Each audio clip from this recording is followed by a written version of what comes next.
So it's always good to get here and get to know people, bring some cards, make some friends. Like, it's really important that you have other people in the business to talk to. Part of why I started this group was because it's pretty lonely rehabbing by yourself, talking to the same couple of people every day. So you guys it's awesome when I get to sit. I was just talking with him about all kind of cool stuff and, the whole group here and everyone that I sit down with. And, I'm learning from you guys as well as you're learning from me. And that's a big part of the community and what we do in our masterminds. Like, we're learning from each other.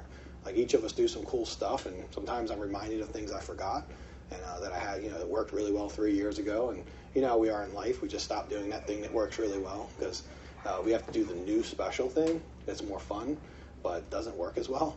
Because honestly, running a great business is boring. It really is. And I like to be exciting. I like to have fun. So I've learned that, okay, that's why I only work about 15 hours a week, because I can do all the stuff. It's very fun, the stuff that I do. I only, in my rehab business, I pick the deals, obviously, and do acquisitions. I like doing the drawings, so I can really, like me and the project manager and another person that works with me, we kind of just brainstorm and get the drawing and really nail it, because I've found over the years in doing like almost 850 houses that literally the houses that I really nail it on the drawings and I get the layout really well, it always sells. If I don't really do a good job on it, then it sells. It just doesn't sell as well. And that can be the difference in quite a bit of money. It's like maybe I get 15K more, and it only took me maybe an extra hour to figure out and get more detailed. And it's totally worth that, right? Hour for 15K, it's some of the best money we can make. And I love selling the properties. I kind of enjoy pricing them right and fighting with agents when they're trying to push their offer through. I think I actually do enjoy that, apparently. I end up in that spot a lot. My mom's like, this one's acting crazy. Can you talk to her? And I'm like, yep. So, some of us don't like confrontation. Apparently I do. I just don't like it to be unproductive. So when I'm dealing with agents that are being a little pushy or trying to get what's best for them, I don't have any problem getting in and digging into that. Now, it doesn't really matter what your strengths are. What does matter is you recognize your strengths and your weaknesses, and eventually, as you build a really successful business, you start to only do the things you really enjoy. And for me, when I wake up in the morning, I don't have an alarm clock. I wake up when the sun comes up, and I'm excited to go to work. And I'm normally done by like 11 o'clock, and then I can coach and help others do the same thing. But my business gets done very quickly, early in the morning. I always do the things that are, you have to do first thing, because you got to work out in the morning, hard to do in the evening. Right? You got to do all the things. You got to cook, anything you don't like, clean your room, do that in the morning while you have energy. Because I don't know, maybe it's not true for everyone, but for me, I have less energy in the afternoon than I have in the morning time. So very energetic. I'm really productive from like 6 in the morning to about 12. So if you're doing things right, you don't need more time than that, right? You can get a lot done in those hours if you're really nailing it. And then also, if you want to go like, hey, let's go to the pool or let's do something else, you can do that, right? You want to spend time with your kids or, anything you ever wanted to take up, right? What is your passion outside of rehabbing? Because for a long time, my passion was rehabbing. And my coach, when I met him, he was like, yeah, your work can't be your passion. It's not really a recipe for success. And he was really right about it. So funny enough, I guess I kind of cheated.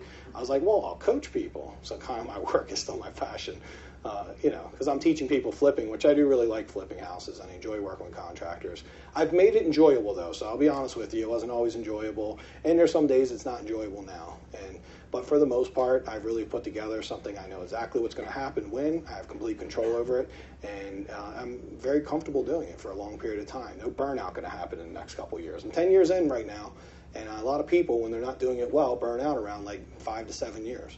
I'm like just hitting my stride, honestly. I really feel like mastery takes a long time, and I'm very much looking forward to the next 10 years of being a house flipper and really taking it to even the next level above whatever that is. I'm certainly at a level now where I can be very productive and do a lot of flips and buy houses on demand and get contractors to finish on time and on budget. But it takes energy to get there, right? And doing the right things. And you're doing the wrong things, you might never get there. Quite commonly see that, where people do the wrong things and 20 years in, they're still struggling. Very common, by the way. So, yeah, anyhow, thanks for coming out. Like, big group tonight. I appreciate everybody coming. We'll have some Q&A at the end. Also, if you're thinking about leaving early, you will not have an opportunity to win the books unless you stay till the end. So I don't know if you're kind of crazy, but this is Rich Dad, Poor Dad, and E-Myth. Come on. And I think that E-Myth book she found, she said that's like the last in the world. Signed by Michael Gerber and Than Merle, probably. She literally said she had to go somewhere special to get it. I don't even know what made her pick it, though. It's kind of a good choice. So, cool book, but, just something to walk away with. Free stuff's fun. And there's some good things in it, by the way. Both books I love Rich Dad, Poor Dad. Don't ever buy the training because it's really awful, but the book's amazing. The concepts in the book are really good. Yeah, the training's not great. I'm sure if anyone's done it, they probably are not like, yeah, that changed my life.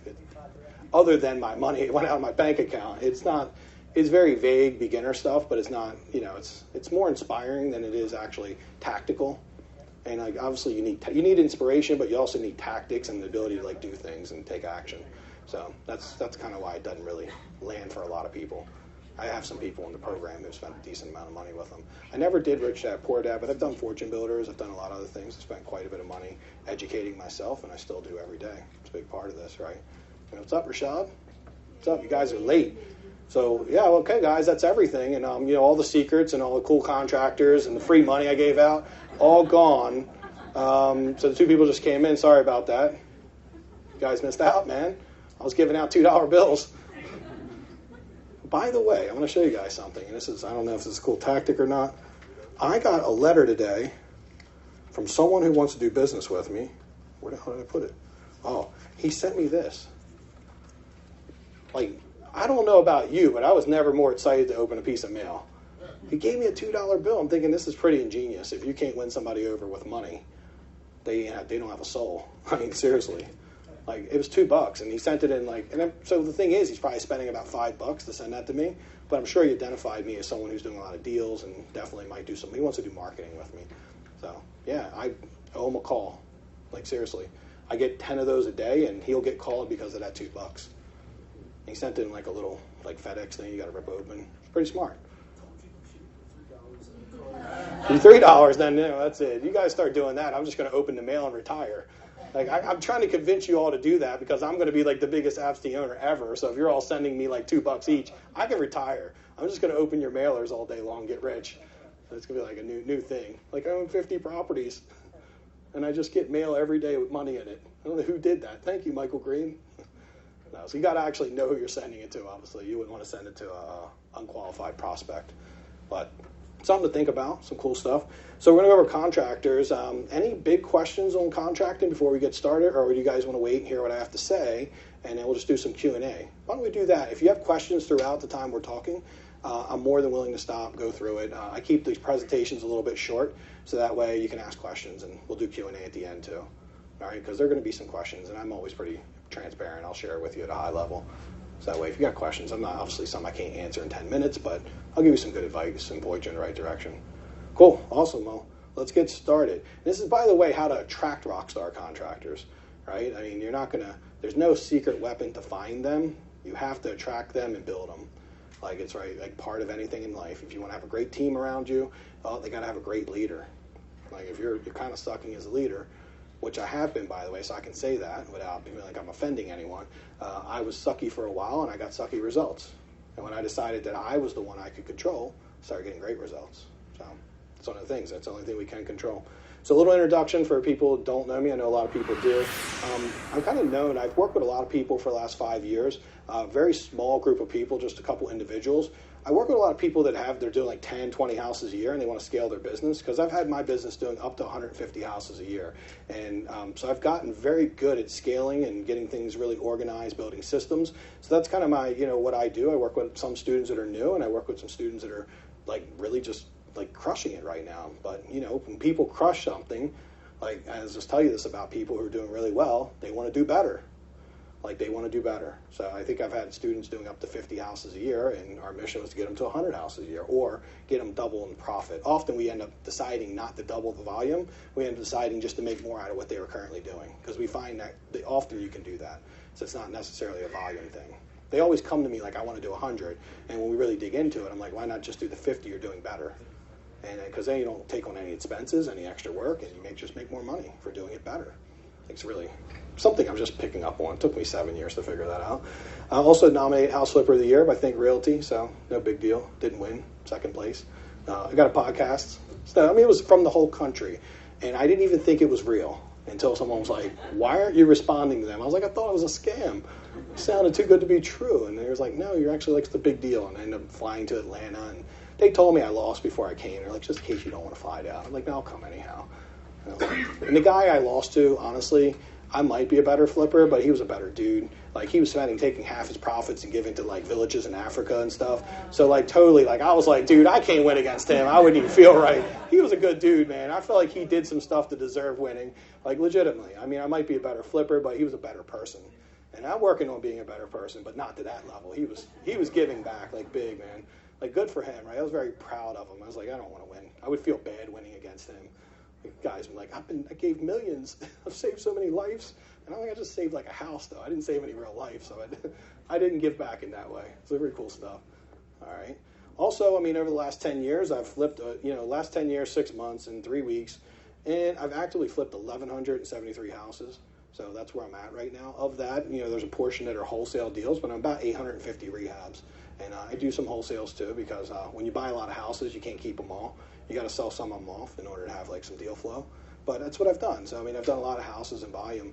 And volume's not a good thing. I'm not preaching that to say, hey, be proud of me because I've done that. I'm actually really big on doing less right now. Last year I did 71. This year I'm going down to about 35. And I've already made, I think I told you guys this earlier, I've already made the same income this year in the first 6 months that all last year I made by cutting my volume in half and getting it right, essentially, right? Instead of thinking more, like, just make more on what I'm doing, right? You don't have to do many. Something to definitely think about. Whoops, jumped up. Wow, I think jumped really far ahead.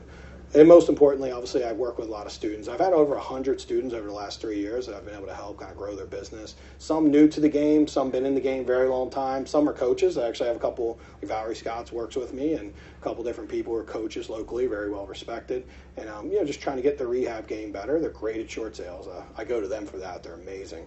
And they teach that too, by the way. So they do some really awesome stuff with it. You'll have a deal like a year and a half from now, but it'll be a good one. I literally just am getting ready to make $75K on one day wholesale to me, and they made $55K assignment fee. Pretty sweet deal. Now, there's more to that story, obviously. So they worked it for a year, and then I took on a crazy rehab and thought I'd make $40K, but then I'm getting $35K over list, and that $35K over list turned into a $70K deal. But it was the negotiation. It was the perfect storm of everything going well. And then they made $55,000 with another student, Darshan, partnered with them, and they made $55K. And I was like super happy for them. Like $55,000, that's kind of what we want to do. Right? It's kind of game changing, isn't it? Like, you're not going to do it all the time, but if you're in the game, you're going to do it quite often. It's kind of like playing baseball. You get up the bat, you're going to hit some singles, you're going to strike out sometimes. But if you're in the game batting, you're going to hit some home runs, right? Some grand slams. And I think grand slams like making $100K on a rehab these days. Not easy to do. I've never went into any deal thinking I'd make 100. I thought I'd make 45, and then some crazy stuff happened. We got this whole bidding war going, and we got 50 or 60K over list, and then it turned into a 100K deal. Because unfortunately, if you're out there trying to buy 100K deals, you're probably just going to lose a bunch of stuff.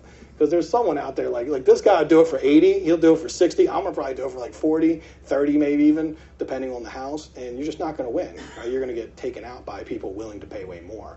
So, there is still such a thing as a great deal. You just have to, do some things right and make it into a great deal. So naturally, you guys probably think that I started off and done really well, and this has been really awesome for me. And when they hear I've done that many deals and I've got some accolades, you think, oh, it must have always been easy. It wasn't. I mean, I definitely started out the hard way. About maybe like 5 years ago, I decided to start working with coaches and trying to grow my business and fix things. And I went to Fortune Builders. I spent like $32K with that, a big guru. Nice people, but they taught me very general concepts. And those concepts didn't translate to Baltimore as well. Like some things did, some didn't. Left some holes in. Spent a decent amount of money with them, and just didn't. They were supposed to help me build systems. They're very big on systems. They actually have the book I'm giving you. They're in that book about systems. And they're pretty good. So they had some good stuff, but for the most part, my business wasn't better after working with them and spending money. And that's what it came down to. The thing was, when I hired them and I made that shift to hire that really expensive coach, I had this whole thing. I mean, you should have heard me. I was running around telling people like, hey, I'm gonna change the business. I'm gonna do all these things. I was really excited, honestly. I was like thinking like, okay, I heard them speak and I was like, this is what I'm missing, right? It's the thing I'm missing. It's like, oh, if I just had that. And so I went around and told everyone, my house flipping friends, I think my mom, she probably heard it. Everyone's like, yeah, they just listen to me. They don't pay attention to me anymore. Now I'm doing it, though. They're usually like, oh, he's probably going to do it. And I was really pumped, and, didn't work out. So the reason I wanted them to help me, I was working way too many hours. I couldn't find enough deals. I was struggling to make decent profit on my flips. I was down to like 19K average on my flips. I mean, again, if you're new to this, you're probably thinking that's a lot of money. It's still pretty hard work to make $19K, and there is some risk in rehabbing. So we want to make a certain amount. You really need to make about 30 to make it where it starts being profitable or not. That's just the way it is in Maryland. If you're in another state, then obviously it can be very different. You might be able to make 20K and make that work. It really is in relevance to how much work you're doing is how much you need to make. So my profits were pretty down and things weren't going great, and I really didn't have any control over my contractors. And how many people here feel like they don't have control over their contractors? Like, oh, I don't. I'm just hoping you guys will agree. But no, I feel pretty good about them right now. But a couple years ago, I could raise my hand easily. Things sucked, and I don't know. They're changing prices on me, not getting done on time, everything in the world. I've heard every excuse in the world. I had one contractor; his grandmother died 4 times. 4 times, and I called him out on it. And he said, "That's rude. I can't believe you say that about my grandmother." I was like, I was afraid to say anything, but I'm like pretty sure she didn't die 4 times. And I get then the flat tires are really big, right? They get flat tires and truck breaks down. I mean, there's just always something, right? Oh God, if it snows even like a quarter inch, they're out. Like, oh my God, I got stuck in the snow. I'm like, there's 3 flakes on the ground. Like, come on, man, get some snow tires. I've actually went to work when I was contracting and doing stuff back in the day. I went to work in 3 foot of snow one time, and I showed up and people were like, "Man, that's why we love you." And I was like, I know, but I'm like, that was not smart. I was disrespecting the snow, honestly. I was like, you ain't going to snow that much. You know how they lie a lot, right? They're always like, it's going to be so big, and then it's 6.5 inches or something. And it ended up being 3 feet. It was a blizzard, quite 20, one we had 20 years ago. It was bad. In a van, too, right? Imagine driving through that. So I didn't have any control over that. And that's the problems I was hoping this guru could fix. And, I told everyone about it. I really thought I was going to make a bunch of money and stop working so many hours. And it was really a big surprise to me 6 months later. I'd spent $32K, and my business was actually worse off than when I started working with this person. And not to say anything bad about them, but only to say that, I didn't find what I was looking for in the big gurus. I realized that it just wasn't what worked. So, it really wasn't good. I spent a lot of money. And I really wasted a lot of hours is probably the big thing that I realized is not just the money I spent with them, because we can make more money if we have time, but we only have so many hours in this world. And I spent a lot of hours in that 6 months trying to implement the things they were teaching me. And they actually made me break down and change things that were working for me. Right? They were like, oh, it doesn't work that way. They weren't really getting into the things that were working well, so I ended up not, kind of going backwards, to be honest. I put a lot of effort and time, a lot of money into it. But if you know me, some people in the room know I don't give up easy. So, I went and did it 2 more times and hired 2 more coaches over the next 2 years, and it didn't work out. So about 2 years into hiring coaches, about $100K, I spent $104,000 total in coaches, and no results. Money was gone, system sucked. My business was absolutely no better than the day I started with them. And so, if you guys want to join my coaching program, it sounds pretty fun, right? No, I'm just messing around. It's different, I promise it's not that bad. But so it wasn't that they were great people. Most of the ones, I didn't get scammed or anything. I don't have any bad stories to tell. They just were teaching general, nationwide concepts, and their business was selling training, not really getting results for people. And they weren't results focused. And so what happened for me here is I kind of decided, I don't really give up easy. I'm a little bit stubborn. And I knew that the coaching thing worked, and I wasn't going to just generalize all the coaches and say, hey, this doesn't work. But I knew those didn't, but I needed something different. So I went and I found a guy which we call a fixer. He was a business consultant. He was an E-Myth coach. And this guy did not know anything about house flipping. Okay, so this was a little scary for me because everyone I had hired before had said they were great house flippers. Right? Oh my God, I can teach you everything about house flipping. And they really weren't. Most of them hadn't flipped houses in many years. They were great coaches and they were good at selling product. This particular guy actually did nothing but help people grow and build their business and build systems. And he knew nothing about house flipping, so I was very scared to hire him. I talked with a friend, and a friend's like, well, what you've done before is not working. Maybe it's time to try something different. And I did, and I invested $3,000 a month with him. It's been 3.5 years I've been working with him, and so you can add that up, probably over another $100K. The difference with the $100K I spent with him is that my business has skyrocketed since I started working with him. Literally in the first couple months, everything changed. And it took a couple months to start seeing some results, but we built out things that I have houses going right now as we're speaking, and it's very automated and contractor. All my stress started to go down. He started taking a lot of great stuff I had in my head and putting it on paper and putting it into systems that others could follow. And he started teaching me how to measure things so I could make decisions. Because you ever have a time where your contractor says this and this happens, and you start looking at the story and you're like, I just don't know what to do. right? I don't really know. Is he lying to me? You know, did he get a flat? Maybe, I don't know. But you just don't know, and that leaves you kind of in the middle wondering. And you don't know when to make a good decision, when to make a bad one. So me and him started building a system for when you fire someone or you keep them. Wow, that's kind of crazy, right? Hey, you did this, this, and this. You're sorry. And we started realizing that part of my problem was I had all my eggs in one basket, and I had one kind of GC/one person doing most of my flips. And if they had a bad day, my whole business would have downward spiral. Like a bad week, their wife argues with them, or they just hate their job working with me. Maybe they don't even like me. Who knows? Well, that's not good when one person can get butt hurt and shut my business down. So I started changing things as that person kind of weeded itself out. We started getting better people, but we started diversifying and having more people help us. And it's a big piece with contracting is you can't have everyone. Like, you know, you can't have 5 houses going with one guy.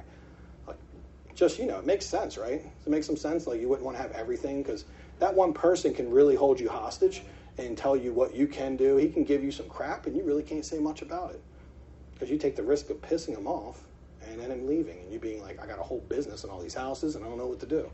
So we stopped that, and so the coach worked with me. So 3.5 years, literally 3.5 years of working with him, I've went from, you know, I did more houses when I wasn't working with him, but I make more profit now doing a lot less houses. I also work about 15 hours a week versus 80 hours a week. And my stress level is just, it's hard to even explain. I don't really have stress, right? And people are like, oh, you're really cool, though. And you get, no, I don't really have a lot of stress because things go pretty well for the most part. I mean, you know, some things, there's shifts and bumps in the road, but for the most part, things go pretty well. Some guys, you know, are stressful, but it's, you know, very few. I have some contractors. Me and Rashad did a rehab together. It was stressful. There's some stressful people, right? And we had some fun with it. He kind of had fun. He was like, it was more fun to me watching it, right? Because Rashad was ready to beat someone up. He's the nicest guy you'll ever meet. And I seen his mean side. He was ready to take someone out. This guy was like being really rude to him, by the way. So he totally deserved it. And, you know, but that's what we get, right? And then as Rashad did it more and more, he's gotten better. And I'm sure he's doing his own house. Did you doing your house now? Nice, dude. Congratulations. That's awesome. So you want to give some boxing gloves in case they get kind of ornery with you? Okay, keep them in the car in case you need it. That way there's no proof if you hit one of them. Like, I didn't hit him. Like, I didn't do anything. You got the body, no marks, exactly. I don't know. That was some extra bonus lesson if you have to. But most, honestly, a lot of the negative energy comes from our lack of, like, understanding how they roll and what they do and how to work with them. A lot of times when we get really in, like, what I call, like, little fights with the contractors, a lot of it's because we haven't really been very clear about how things go. And when we get really clear about this is the way I do business, it's just really black and white at that point. It's just like you either do it or you don't. If they start not doing it for too long, then look, here's what's going to happen. And when it happens, by the time I'm firing someone, they're usually firing themselves. They're just like, Mike, okay, I got it, man. You told me. All right. Sorry, man, I couldn't do this for you. Like, yeah, no problem, man. And, you know, and I work something out with them. It's all good. Sometimes I've not had too many people leave on bad terms. We usually kind of make people happy, work it out. But because I've been so upfront and clear with them, it's actually set the tone to where instead of when I'm being a little more passive and I'm not telling them what to expect, then they're shocked by the fact that I have to fire them.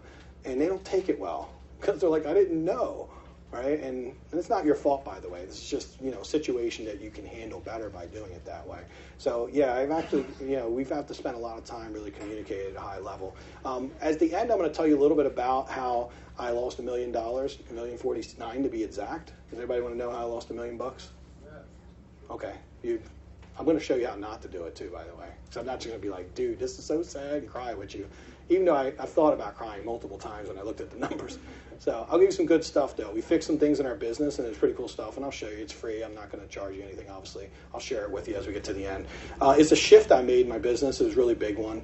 So it's been cool stuff. So that's been my journey with, you know, look, I've had coaches. I've had people help me. But this is all a journey, right? This, for me, is something that's a journey, and I'm today learning and putting stuff together. Just in the last month or two, I've been shifting and making things better.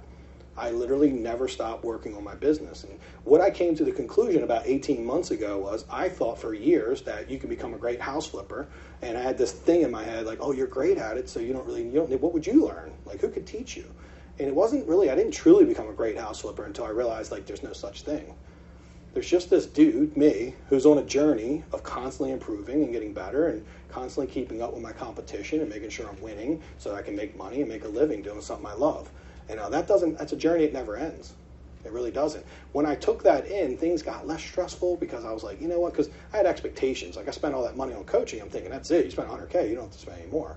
Well, I was spending, and now I invest every year about 10% of my income, which is about $100K every year in coaching, and I still do. And I thought that one day I would stop doing it, but I still need a lot of help, right? I still need people. My business runs better. I make hundreds of thousands spending 100. It's a good investment for me. So, I'm trying to cut it down this year, just so you guys know. Everybody's like, you spend that much? I'm like, yeah, I'm hoping this year I'll spend like 50 or 60, and it'll be a little bit less. But it's just a part of my income, right? It's an investment. Like some people give money to church, give it to charity, give it to family members, take it to the casino, wherever you want to do, right? There's like, you spend your money how you spend it. I choose to invest in myself in constant, never-ending improvement because I know for me, I get lazy. Anyone ever felt lazy? I get lazy if I don't have a coach pushing me. So my coach pushes me. And once a week we talk. He kind of keeps me on track. He's pushing me, and I do better with him. So story there, and really the moral of the whole thing is that you don't have to hire me as your coach. I'm not trying to sell you anything, but if you have your partner or a friend, right, there needs to be some kind of like, this is what we're going to do, when and how. Someone's got to be pushing you to be the best version of yourself.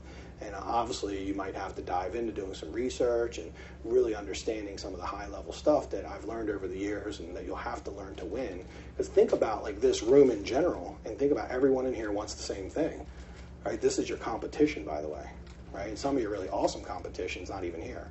The people you really got to be afraid of. So you got to be able to beat, you don't have to beat everyone in this room, but you need to beat like 90% of the people in the room to be successful. So what will you do different to make that happen? Right? And that's been my thought process for the last couple of years as I've worked with this coach, is like, I have to be better and different. And since I've done both of those things, my business has gotten easy and pretty predictable. 7 days ago, I, with a VA and Delonte, decided we were going to get some houses, and we went and got some houses. Like, got 2 houses in 7 days. And we cut it off because in May we got 7 houses in 25 days. So we can get deals on demand because we have a really tight system for doing it. It requires this much work to get a deal. Right? And I think you asked me, Delonte, he's like, well, how much work is that? I'm like, I don't know. We're just going to do it every day. Like, he made a commitment to me. He's like, I want to get some deals with you and make some money. I was like, cool. And I was like, but we're going to do it every day until we get a deal. And he's like, how long is that, you think? I'm like, however long it takes. Like, it could be, I don't know, it could be 60 days, 30 days, could be 2. I've seen it happen the same day before, but I've also seen it take like 25 days. The point was, me and him committed that whatever time it took, we'd do it. And every day, like Saturday, right, we got a deal on Saturday. I was down Ocean City on the beach trying to get Wi-Fi to go on the MLS to send them to a deal, and we ended up getting it. So if I'd have been lazy and I'd ate another funnel cake, I would have lost the deal that we could have got. The funnel cake almost got me. That's the way it works, right? But me and him committed that we'll work on this every day until we get a deal, because I'm thinking it's like 4th of July weekend. There's probably some people enjoying themselves, and, they're not going to be quick to the punch on this deal.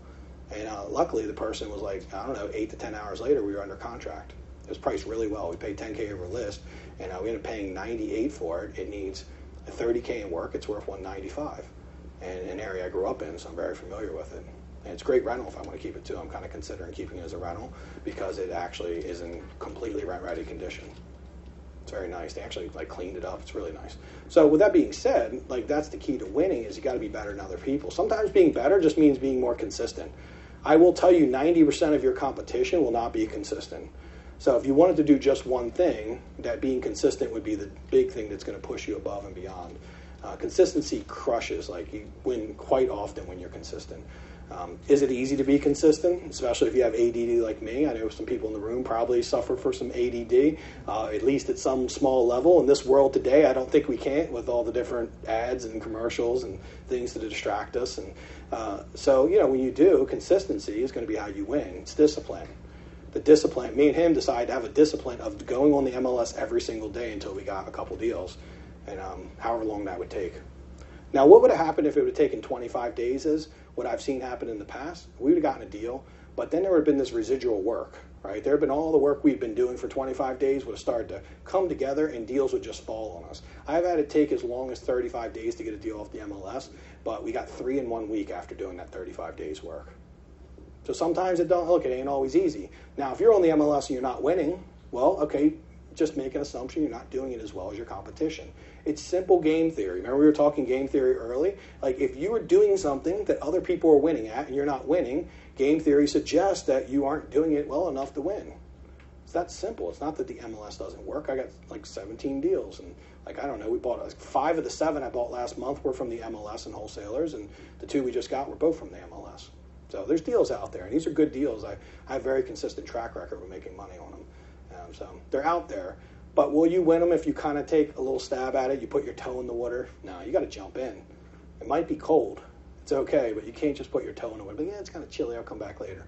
But yeah, it is. It's really cold in there. Just jump in. It'll go easy. All right, work hard at it.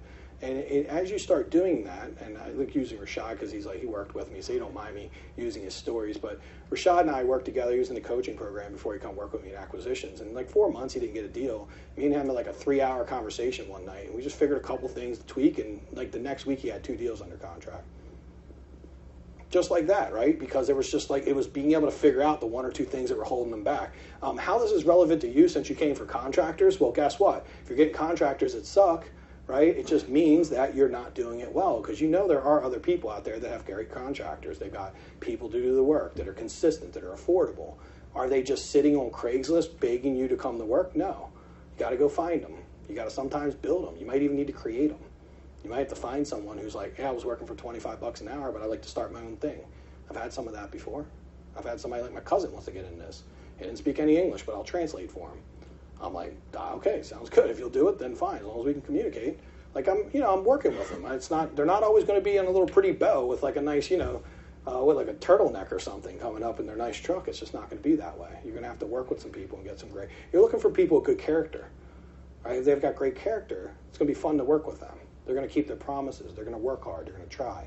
When they don't have good character, well, that's when you get the boxing gloves out, right? Because this guy that he was ready to fight with did not have good character. He was pretty tough.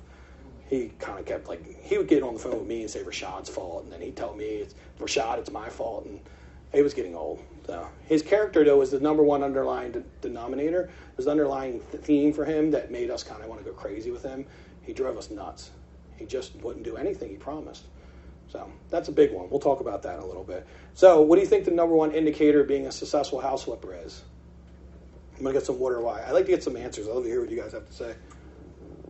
If you don't answer, I can't give you a book. Yeah, go ahead. Don't quit well, that's okay. Well, that is a great one.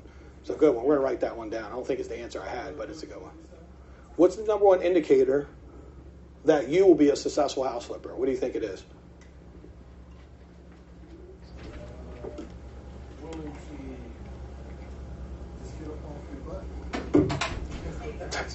Yeah, I mean, all these are good, by the way. I mean, what are we here for tonight, right? Man, it's like, I'm giving you some warm stuff. Rashad, you know what it is. Why are we here? What is the number one thing? Your contractors are going to be... Yeah, it's having good contractors. And not good, when I say good, people that'll do what you need when you need. So since we're here, and then if you ask me tonight when it's finding deals, I'd be like, what is the number one thing to be successful? Finding deals. It really is. It comes down to those 2 things, by the way. If you're really awesome at finding deals, that's going to be one of the major things you have to tackle. And depending on where you are in your journey, like Samira, I'm going to give you, if you don't mind, a couple months ago, she needed a deal. She's working really hard to get deals. So she's like, all deals, right? That's all she's thinking about. She's not on Craigslist looking for contractors, trying to figure anything out. She's just looking for deals. Then she found them because she kept looking. Now she got some deals. What do you think she's thinking about? She's not on the MLS looking for deals. She's looking for contractors now. So depending where you are, in your journey, finding deals or having great people to do the work, they're both super important. They're 2 pieces of the puzzle, both really well needed. If you can find deals on demand and you can get great contractors to do the work, that's your model, right? That's everything you need to be successful. There's a million other little things that go along with it, but I will tell you, I've met some really bozos, people who are just complete goofballs, who were really good at these 2 things, but sucked at everything else in life, couldn't walk across the street without tripping, and they were really successful at flipping because they had those 2 things mastered, right? You meet people that are really good at certain things, but they were good at both of those things. You can't really do one without the other. If you find awesome deals and no one can rehab it for you, then you're going to find yourself making no money. Or if you have a great contractor who's amazing, but you bought it wrong or gave them a house that's too hard, you're going to make them fail. Right, you say, all right, I got this house for $125K renovation. You and your nephew can do it. It's not going to be enough manpower to do that house, right? He's not going to have the right setup for it. And he might be an amazing person. You might have a gem right there, but you've set him up for failure. Does that make sense? So you're a big part of this, right? You're a big part of how it comes together. So number one thing, that's it. So it can be both, but right now, since you're here for finding contractors, it's the number one thing. If you're looking for deals and you don't currently have a deal, then finding deals is the number one thing. So it's time sensitive, just depending on where you are in your journey. So, well, there it is, in case you guys didn't know. Plus, just to add a little something to it, it's not just Rockstar contractors, but they can finish on time and on budget. What do you guys think, like finishing a 60K renovation? How long do you think that should take? 6 weeks? What else? What are you guys? Anyway, what are you thinking? 2.5 to 3 months. Yeah, 2.5, 3 months, okay. 90 days. So, I mean, 90 days is about the max, right? I mean, that would be the max, because you're going to lose a little bit of a competitive edge if you're doing it in a lot more than 90 days, because there's a lot of people that can finish 60K. Like a really fast renovation for me is 10K a week. And this is how I do the math in my head. So six weeks to do, roughly to do. That's my math, at least. I'm able to nail that pretty often. I mean, I also did a 45K in 7 days. I did a 45K renovation. And it's just a manpower model, right? If it takes 90 days currently to do a 60K renovation, all you'd have to do to cut that in half is double the manpower.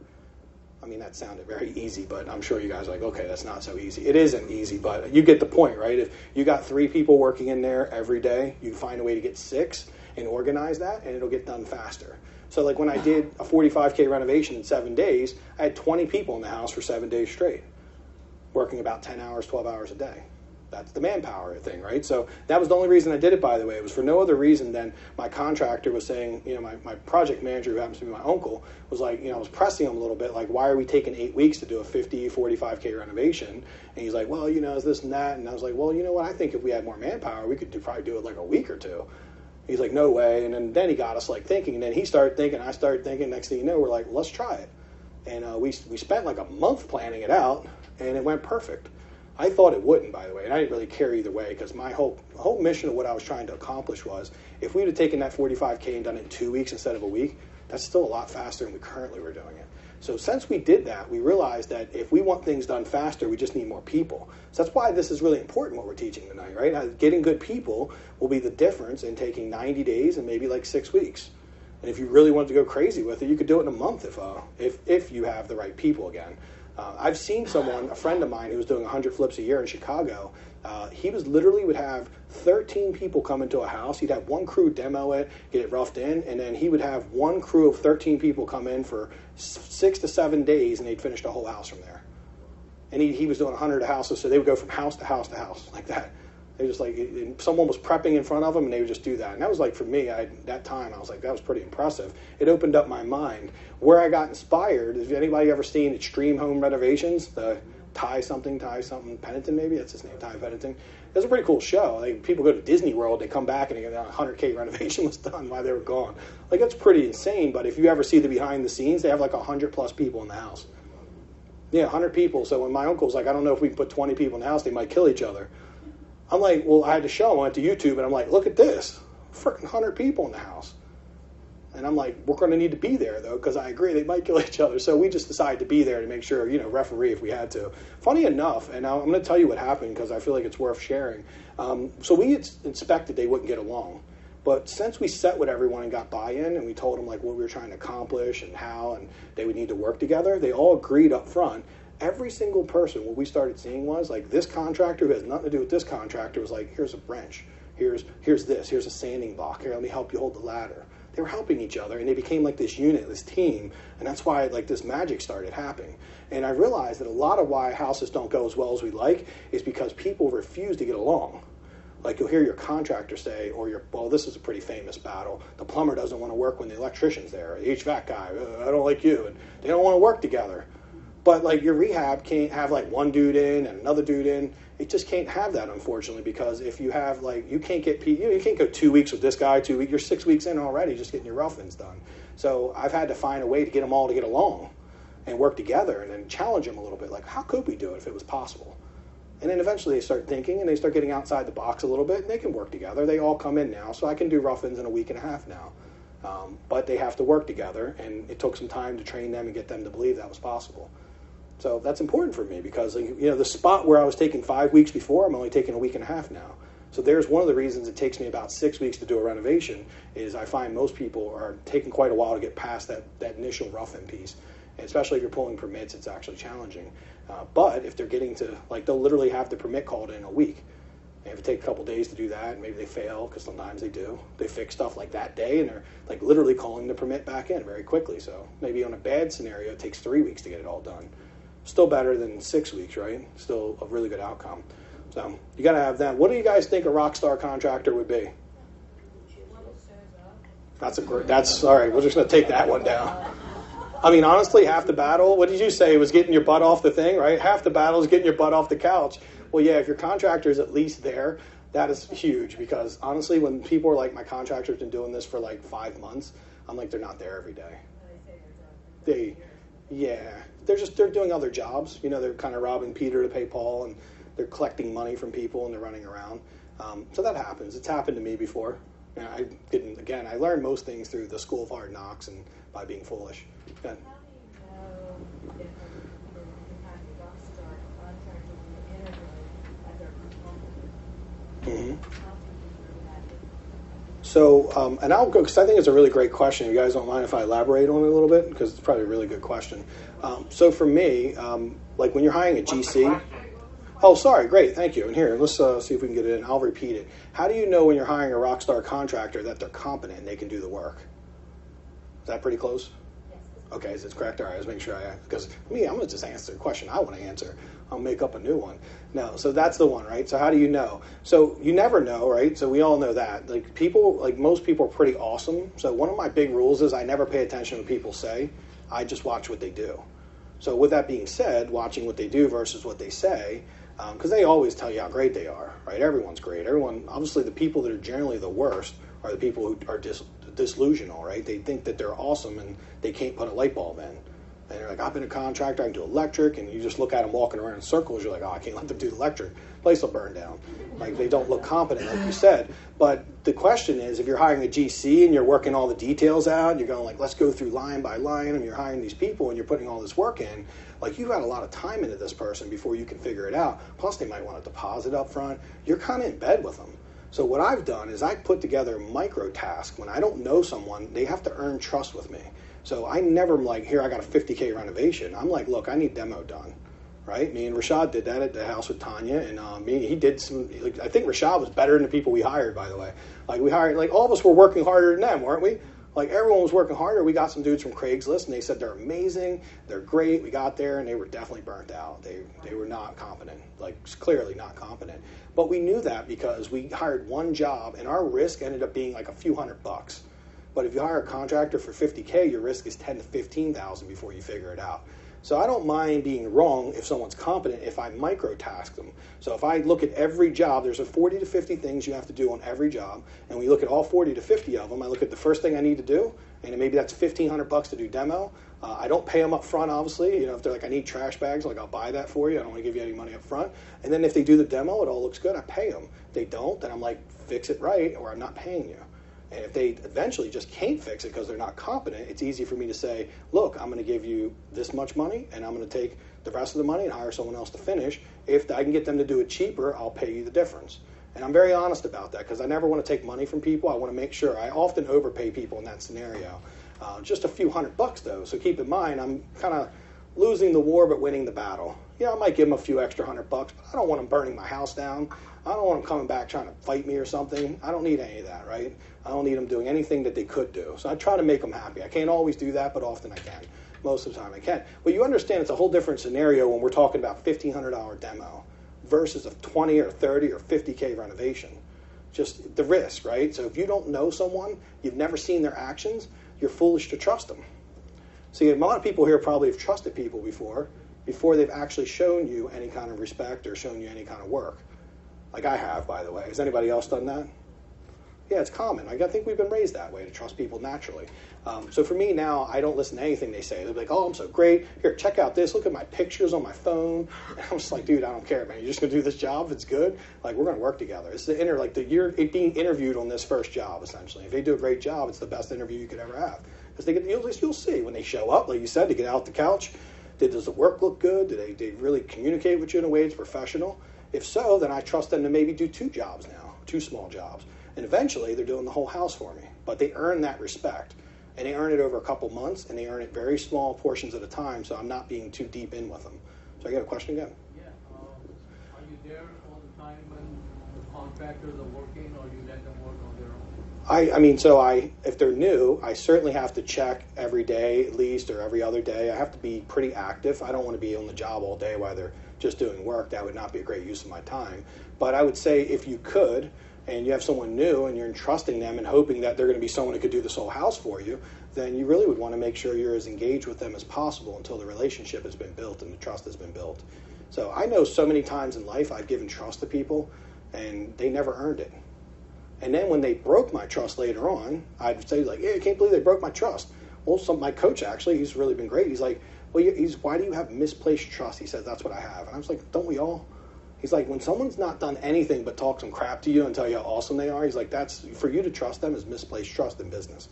Now in family, we trust people, friends, we trust people because that's what we do. And that's how you can't be the same way in business as you are with your family and friends. You have to give some trust to get it and have, relationships. But in business, we have to make sure that they've earned the trust. And there's just nothing like them actually doing a job. Once they've done a job, there's no better way to see what they're about. I mean, one job me and Rashad did with this guy, and we were clear, like, oh, wow. He's like, I can do electric, plumbing. We were pretty excited, weren't we? We thought he was going to crush it for us. And he was cheap, and then he's like, started trying to frame a wall, and it was all over. He was like, the wall sitting like this, and I showed him how to do it. I got there, like, look, here's how you do it. And he's like, nah, I'm going to do it my way instead. And then we had to fire him, and it was hard because I don't like firing people too much. And I was hopeful for him. But the reason he didn't get over on me is because I didn't trust what he said. I only looked at what he did. And when I watched what he was doing, it was telling a very different story from what he was saying, unfortunately. That happens quite often. Okay? Did you ever have a contractor that had all the subs before you changed your game plan, had all the subs, and you were paying your contractor, and the contractor didn't pay the subs? I've had that happen once or twice, yes. Did anything have to do with property? No. You're in Virginia or D.C.? I don't. It might be different. D.C. and Maryland, it's hard to do. It's hard to get liens against property, so when people threaten that, but D.C. it might be different. Oh, yeah. Yeah, I mean, again, this is the reason I don't hire GCs, because they can easily do that, and I have had them do that to me before, and it was pretty, it was a little bit of Jerry Springer going on. When they're contractors in there, like, with wrenches and stuff and hammers, like, you're going to pay me, bitch. And I'm like, dude, I paid. I'm like showing them checks like, I paid, man. I'm not ripping you off. And eventually I'm just like, I don't know what to tell you. And then I luckily got the guy there, and he started calling them liars, and then they just argued with each other and left me out of it. But, yeah, it's not good. I mean, so I generally don't like to give money and hope. Again, I mean, that's usually going to be a scenario of giving money to someone, trusting they'll do the right thing. They don't always do the right thing. Yeah, they don't always do it. So GCs, I've seen it more with students who use GCs than I've seen it myself, because I've gotten away from GCs. I like to be able to keep control over everything and protect myself. I don't like to be ripped off. But do I get ripped off every once in a while? I would say, yeah. Not much, though. It's very small. Over the grand scheme of things, it's very little. I think probably I've been ripped off for $20K over the last 700 houses. The biggest one was a complete criminal. He was like, the guy was good. He actually got multiple other people too. And he only got me because I was in Vegas for 3 weeks trying to learn to travel and run my business. And he's like had all the plumbing done, but he didn't actually glue any of it. It was all wrong. And he got right to sheetrock, and he was like, I need a little more money. And then I was like, dude, that sounds like he's asking for a lot of money, and I don't look like anything's finished. He started a lot of things. This is actually a big thing contractors do. They start a lot of different things, and they don't. That's a red flag, by the way. Like, a really good contractor will think very segmented. Like, I do this, do that. That's why we pay job by job, because as we pay them job by job, they never get a check. So if they start 7 things and they come, hey, I need $2,000 for this week, you're like, what did you finish? And okay, go back and finish item 1 and 2, and I'll pay you for those. And if they can't finish those items, then you quickly figure out who you're dealing with, and you don't get beat up. But if you have where they're doing a lot of things, and they're like, hey, I got this done, you'll look at it and say, like, we did this. We were like, it looks like 30%. Right? So it gave him $10K or something. And come to find out, he had really done nothing. And he didn't pay any of the people. This was the Jerry Springer situation, where he came back and they were all in there going crazy. And they're usually scary guys, too, by the way. These guys are a little bit scary. Luckily, my project manager is 6'4" and 290. And I'm in there trying to look tougher than I am. I don't want to be in no fights. I don't want to fight, but I was give him the look like you forgot to. You don't know. You got to puff up a little bit to try to protect yourself. So, that happens, but really, honestly, it doesn't happen much unless I do GCs.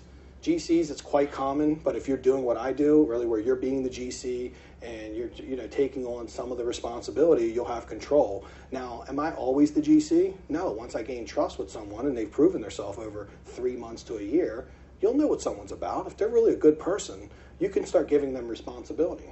You can start giving them stuff and they'll do it. And good people do good things, and bad people do bad things. We just don't know they're bad at first until we're too deep in with them. And that's what we want to avoid. We don't want to be deep in with them. Does that make sense? So what is a Rockstar contractor? Get off the couch, go. Yeah, go ahead. One of the things that I like to do is just maybe ask one or two Yeah. questions. Yeah. That you don't need to know Mm-hmm.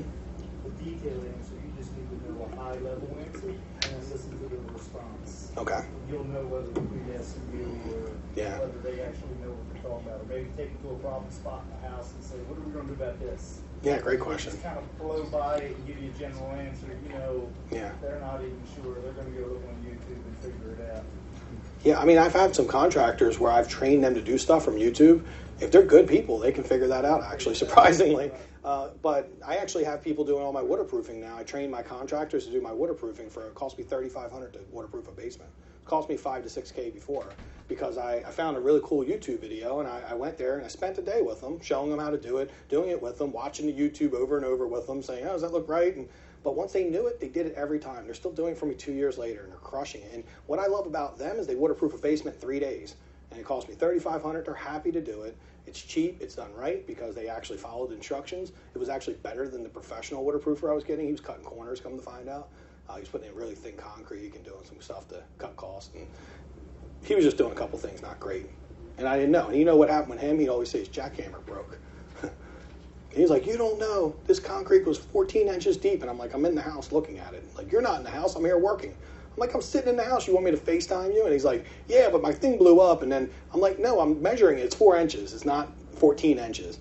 And it just was a lie. And he'd gotten that lie over on me literally for 2 years, and I fell for it. And then when I went to it happened to be my personal house, so I was there more often than he would have liked. So he kind of got exposed a little bit in my personal house because I was there every day looking at it, making sure it was done right. And it wasn't good for him. But what we did is when we had to fire him off the job, I actually had my guys finish, and now they're my guys. And now I have someone who I've trained to do something. And they love doing it. Yeah. And if I need a permit pulled, I get my plumber to do it, and then they do the work, and the plumber, it's all good. If we figure it out. We figure some things out, make it work. Any other questions? Did you have a question? No, I think you're good. So let's go jump in. I'm going to actually tell you a little bit about how I handle, understanding what a Rockstar contractor is. Always on time. Like I think someone said the first thing they said shows up. Yeah, that's big. Showing up. So rule that when me and Rashad was interviewing a lot of people, if someone showed up 30 minutes late, we told them to leave. So, hey, don't bother, man. Because what we did? We actually scheduled people every 30 minutes, 15 minutes, and if they didn't come, well, our other person was there, and it's weird to have two people there at the same time. I'm just like, you know what? And I was just being very disciplined about the fact that if they're late and they're not communicating, then that's pretty much what they're going to do when we work with me. They're not going to keep their promise. You realize it takes a little bit of honor to give your word and make sure you're there. Like when I tell someone I'm going to be somewhere at 7 o'clock, I actually legitimately try to make that real. And if I'm not, you're definitely getting a phone call with an explanation and very, hey, dude, I'm 10 minutes late, but here's why. I'll be there. Sorry about that. Thank you for being patient. I'm taking 100% responsibility. I'm not just showing up loosely 20 minutes late like nothing happened.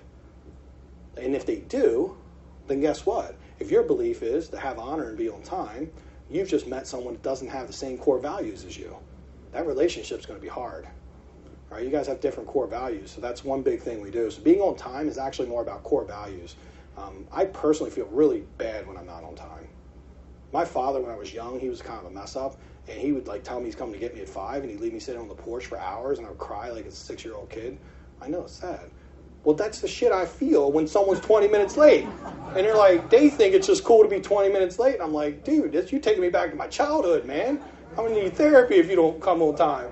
So, I'm really passionate about being that. Sometimes our stuff comes from hard stuff sometimes. And my father was never on time. So I'm sensitive about it now. But it's a core value. So maybe in his way, he taught me that core value. Complete hard way to teach that, by the way. He could have just told me. Then I would have never listened. Then I'd been the late guy, right? I'd be like, oh, Mike's always late. Come to the Meetup, 8:30. What's up, guys? Thanks for waiting. But no, I mean, I like to be on time, and I think that's an honor thing, and you want to make sure you keep your word. When you keep your word, you do your best to keep it, right? You really work hard to do that. And you're not always going to be perfect, but when you can be, you really work hard. So if we're going to an appointment and we're going out to meet a seller, we always try to get there 15 to 20 minutes early. If we do beat traffic, then we can look at comps, we can do things. But we don't want to show up 10 minutes late, because as we're walking through and saying, hey, you can trust me, I'm a good person, well, subconsciously, they're just remembering you showed up late. And they're not going to consciously say anything to you about it. They'll feel like that's unreasonable. Subconsciously, you just planted a seed that you're not actually someone who keeps their word because you showed up 20 minutes late or 15 minutes late, especially if you act like it's nothing. All right, certainly it's going to happen sometimes, but I try to be early to everything so I'm not late. That's just my thing.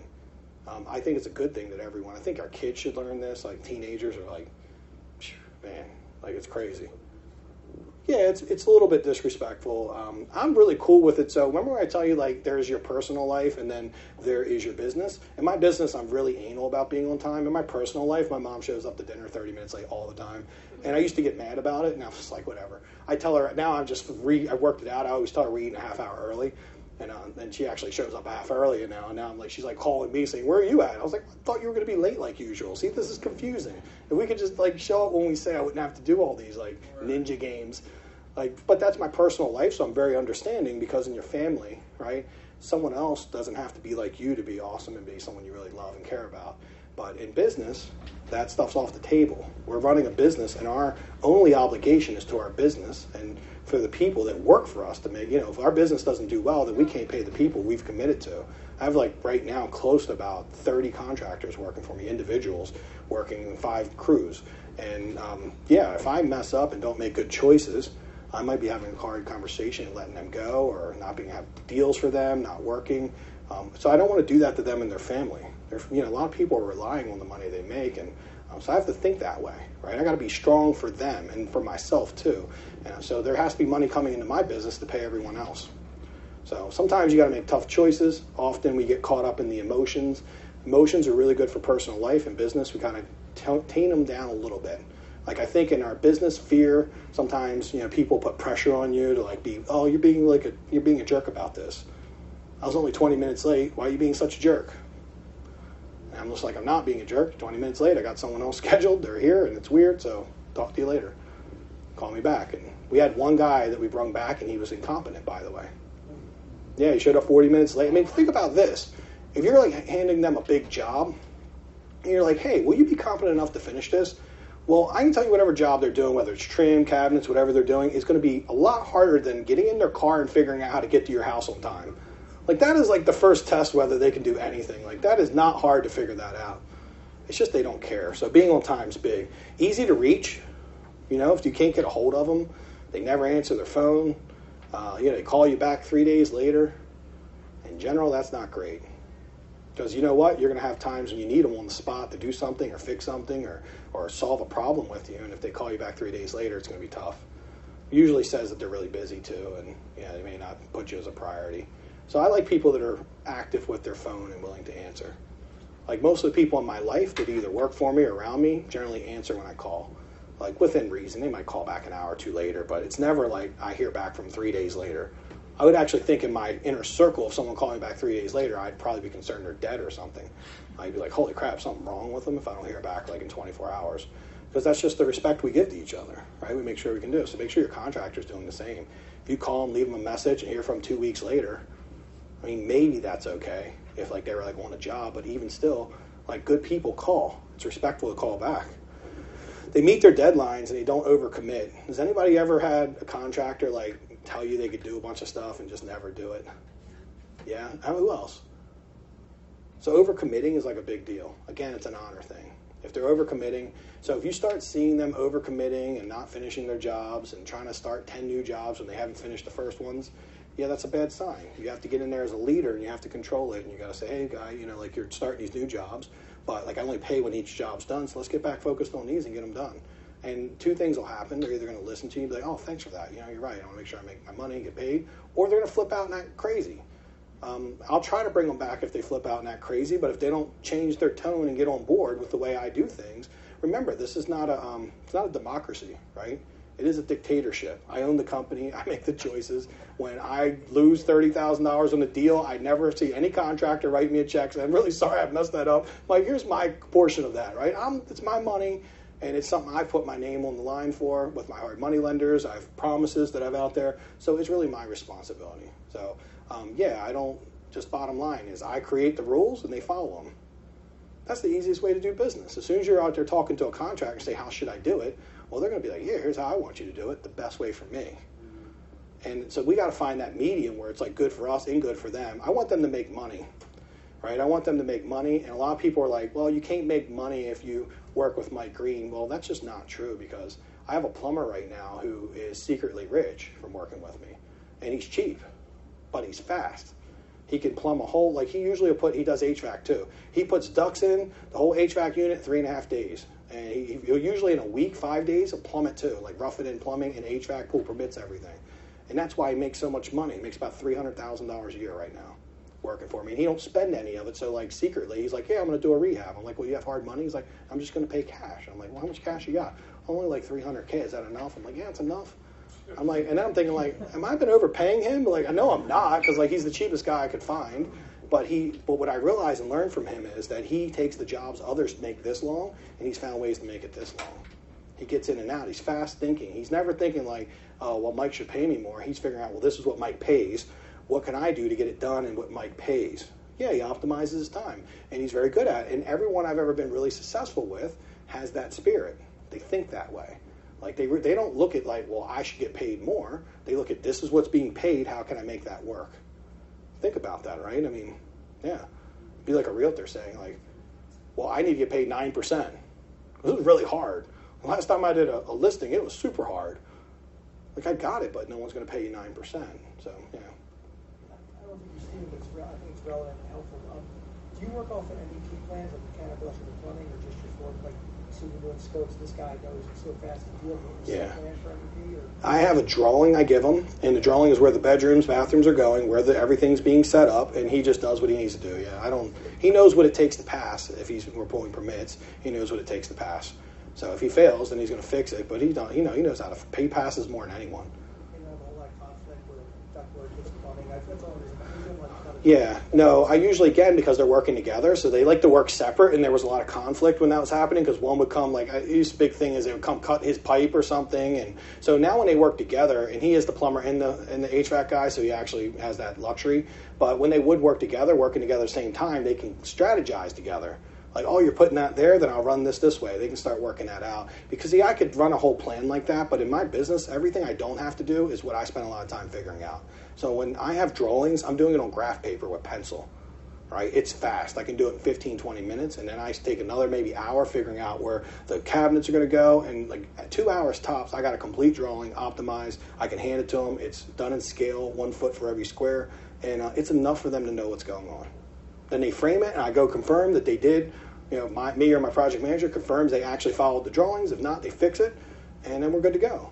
And everyone just knows it's super easy for me. And that took a little bit of time to figure that out with them. But good guys that work with rehabbers know how to do that. Like, they work with other people where they're lucky to get a drawing. They're going to be like, dude, put it over in the right corner towards the left window. And they're like, what? And then they get like, so they have a lot of problems with people like that are really loose about it. And then you get the people that are like, here's my special drawings I paid $3,000 for, and like, it's a little overdone then, right? So it's that perfect balance of like, what is the minimum they need? I used to go around with orange spray paint, and here's the bathroom, measure it out and do that, and that worked really well too. The drawings actually work better because I can get this 3D view, and I can look at the house and make sure it has everything it needs. Right? I want to make sure in every house that it's got the right dimensions, the right master suite, everything. I really want to think through that because that's one of my things I do well, so to make sure my houses sell quickly. And when I have that clarity, it's easy for me to manage my contractors. One of the number one reasons that contractors say they don't like working with people is changing up jobs. It's the number one complaint. Do you guys know that? So when we're being flaky, like, oh, can we just do this instead? It annoys contractors big time. And then even if they charge you for it, it's annoying and they don't like it. So one or two things they're really going to hate you if you tell them to change something and don't pay them.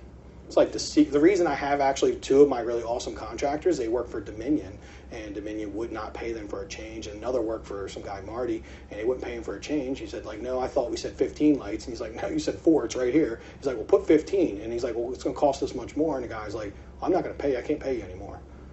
And, like, that just makes people freak out. The change was annoying in itself. So I kind of like to take a little bit of time on the front end and have a strong plan.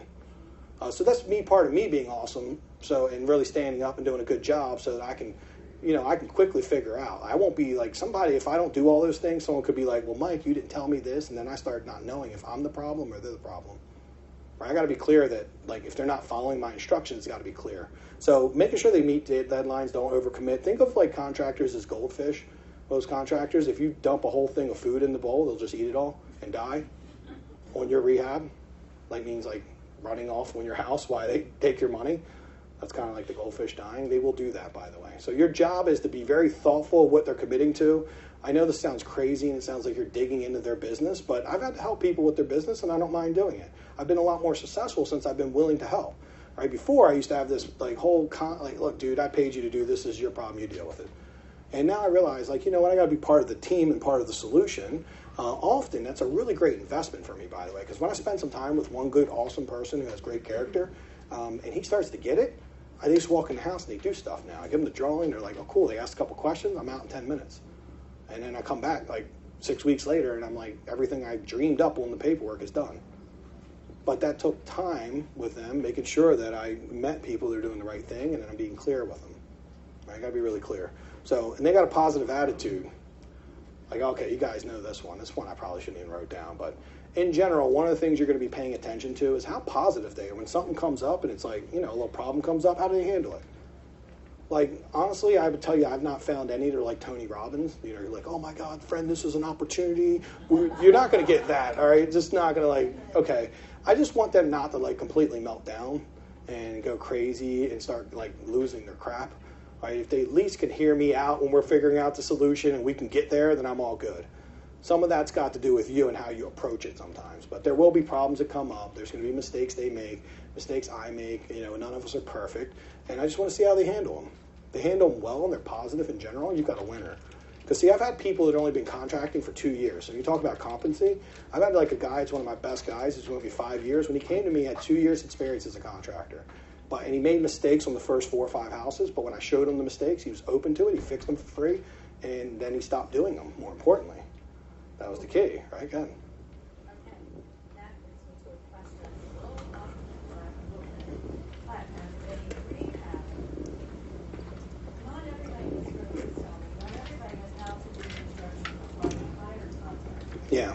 So how do you know that a contractor isn't doing something or something properly? Yep. But I don't know plumbing or electrical or HVAC. So our question was, so everybody can hear it, not everyone knows construction. How do you know if they're doing a good job or not? I'm going to tell you the hardest answer you'll probably hear is that you need to learn construction if you're going to be a flipper. You can't run a business that is like, I'm going to rehab and flip houses and make money and not have any understanding in construction. Now, you don't have to be good at first. What you do is you just got to, every time you do a job, you got to learn. Right? You'll notice, like, I feel like Samira was at the house demoing today, right? You'll see a lot of my students when they're out there for that first rehab, figuring things out, watching it, and they're learning. And now you don't have to be a master, right? I got real quick at looking like I knew what I was talking about, but I started being able to spot, like, okay, that framing looks crooked, and like, oh, it's supposed to be 18 on center or 16 on center. Like, don't even listen to me. I'm like, it's supposed to be 18 on center. No, it's 16. I'm like, oh, cool, you actually know. All right, and I'll look it up on YouTube, like, oh, you're right. Okay, I just had to check. But at least I'm looking, right? I'm actually paying attention and looking. And it doesn't take as much to learn, like, the basic concepts of how things should be done. Where it gets tricky is electric, plumbing, and HVAC. That is more tricky to learn. It takes like 8 years to be great at those. But framing, cabinets, doors, trim, paint, like, a lot of that's common sense. If it looks good, then it will look good to your, to everyone else. If it looks really weird and don't look right, then you might have to ask some questions and YouTube it like crazy. I spent a lot of hours on YouTube learning construction. You guys might have heard I've been a contractor for 20 years. I actually was a flooring contractor before this, so I only knew how to do hardwood floors, for the record. I actually knew nothing about anything else. I'd never even done one single thing other than floors. So I had one piece out of the 50 things you do I understood. For 10 years I did that, or 8 years, but I had to learn everything else. Like, I didn't know how to hang a door, didn't know how to do anything. I wasn't even that handy, to be honest. Like, I don't even think I ever put a doorknob in. But back then, I bought Home Depot books. So you guys got a luxury. I was like buying these Home Depot books for $14 each, reading them, and they're not very clear. But if you go on YouTube right now and you watch a bunch of like short YouTube videos, you can actually get an understanding of what's going on, how to hang a door. And when you start watching it and you see it in your head, then you start saying, holy crap, what's this guy doing? That looks backwards from what the guy was doing. The guy's like, make sure they don't do this, and this is an awful way of doing it. You're looking like, oh my God, he's doing all the wrong things. And then you might ask the question like, hey, have you ever considered doing it this way? And sometimes they're very receptive to it, and sometimes they're like, F you, and they quit, and that's that bad attitude. That's not going to be someone who's willing to grow with you. My best people have been like, no, never try, let's try it, and let's see. And then they do it, and they're like, Mike, that was awesome, thanks. And they're like, yeah, freaking Mike, you'll hear him say things like, Mike knows contracting. Like, I really don't, though, honestly. I do these days because I'm, 10 years later, I've learned. But I didn't know when I was new. I just kind of played it off well because I would go research and go figure it out because I did realize if you're going to be you're essentially a construction person. And, acquisitions and construction. So you do have to actually legitimately run kind of a construction company. But you don't have to, you can learn in a couple months, especially if you're learning from someone who's experienced. You can learn the things to watch out for, a lot of YouTube videos. You'll quickly get fast. And when you said one thing that was really important, she's like, well, you have to trust your contractor to do it right. Well, that's actually the first sign you're going to go out of business. Because if you're trusting someone else with your business, is that really a good thing? Like, you got your life savings. Do you want to be like, hey, I'm going to let this contractor handle my life savings that I have in this rehab? Like, I don't even trust, like, Merrill Lynch with my money because they're kind of incompetent. Or, like, Bank of America. I don't even trust them, but I definitely don't trust the contractor I met off Craigslist, unfortunately. Yeah. And a good thing to be on site, you don't have to be on site when Yeah. the inspectors are there because you're going to listen to that conversation. Yeah. You're going to hear the common things they're pointing out, and you're going to learn to take that for that jurisdiction.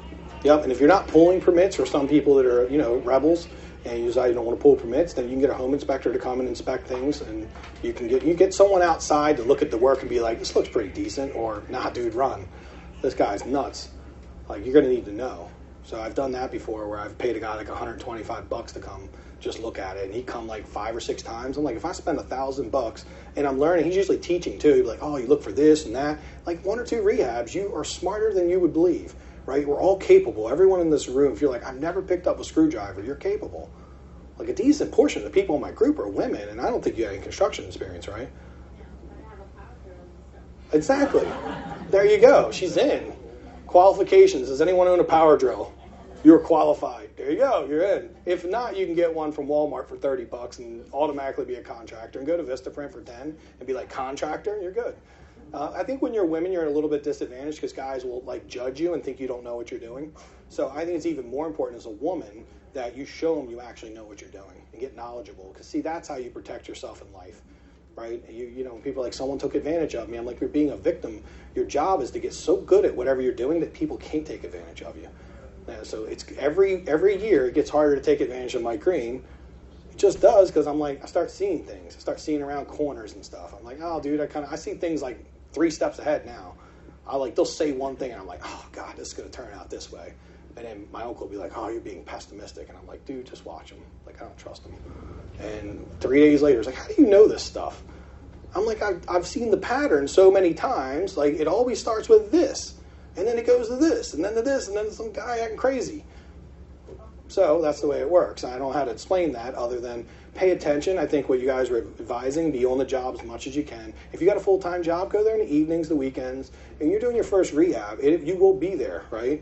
And all this, like, beliefs that you could rehab a house and just do it in the background, like, yeah, I do that now, but I built systems and I got knowledgeable so I could do that. So you might invest a year of your life getting smart about construction, smart about acquisitions, getting smart about business in general. And then a lot of things you can start saying, I enjoy these things, I'll do them, but I don't enjoy these, so I'm going to hire Virginia to do them for me.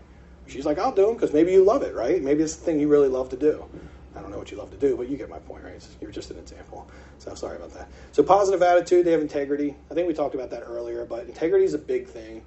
If you find that they don't have integrity, run from them because I would say everyone that works with me has integrity. One big shift I made 3 years ago is I used to have a lot of really great people, but then I had a couple weasels.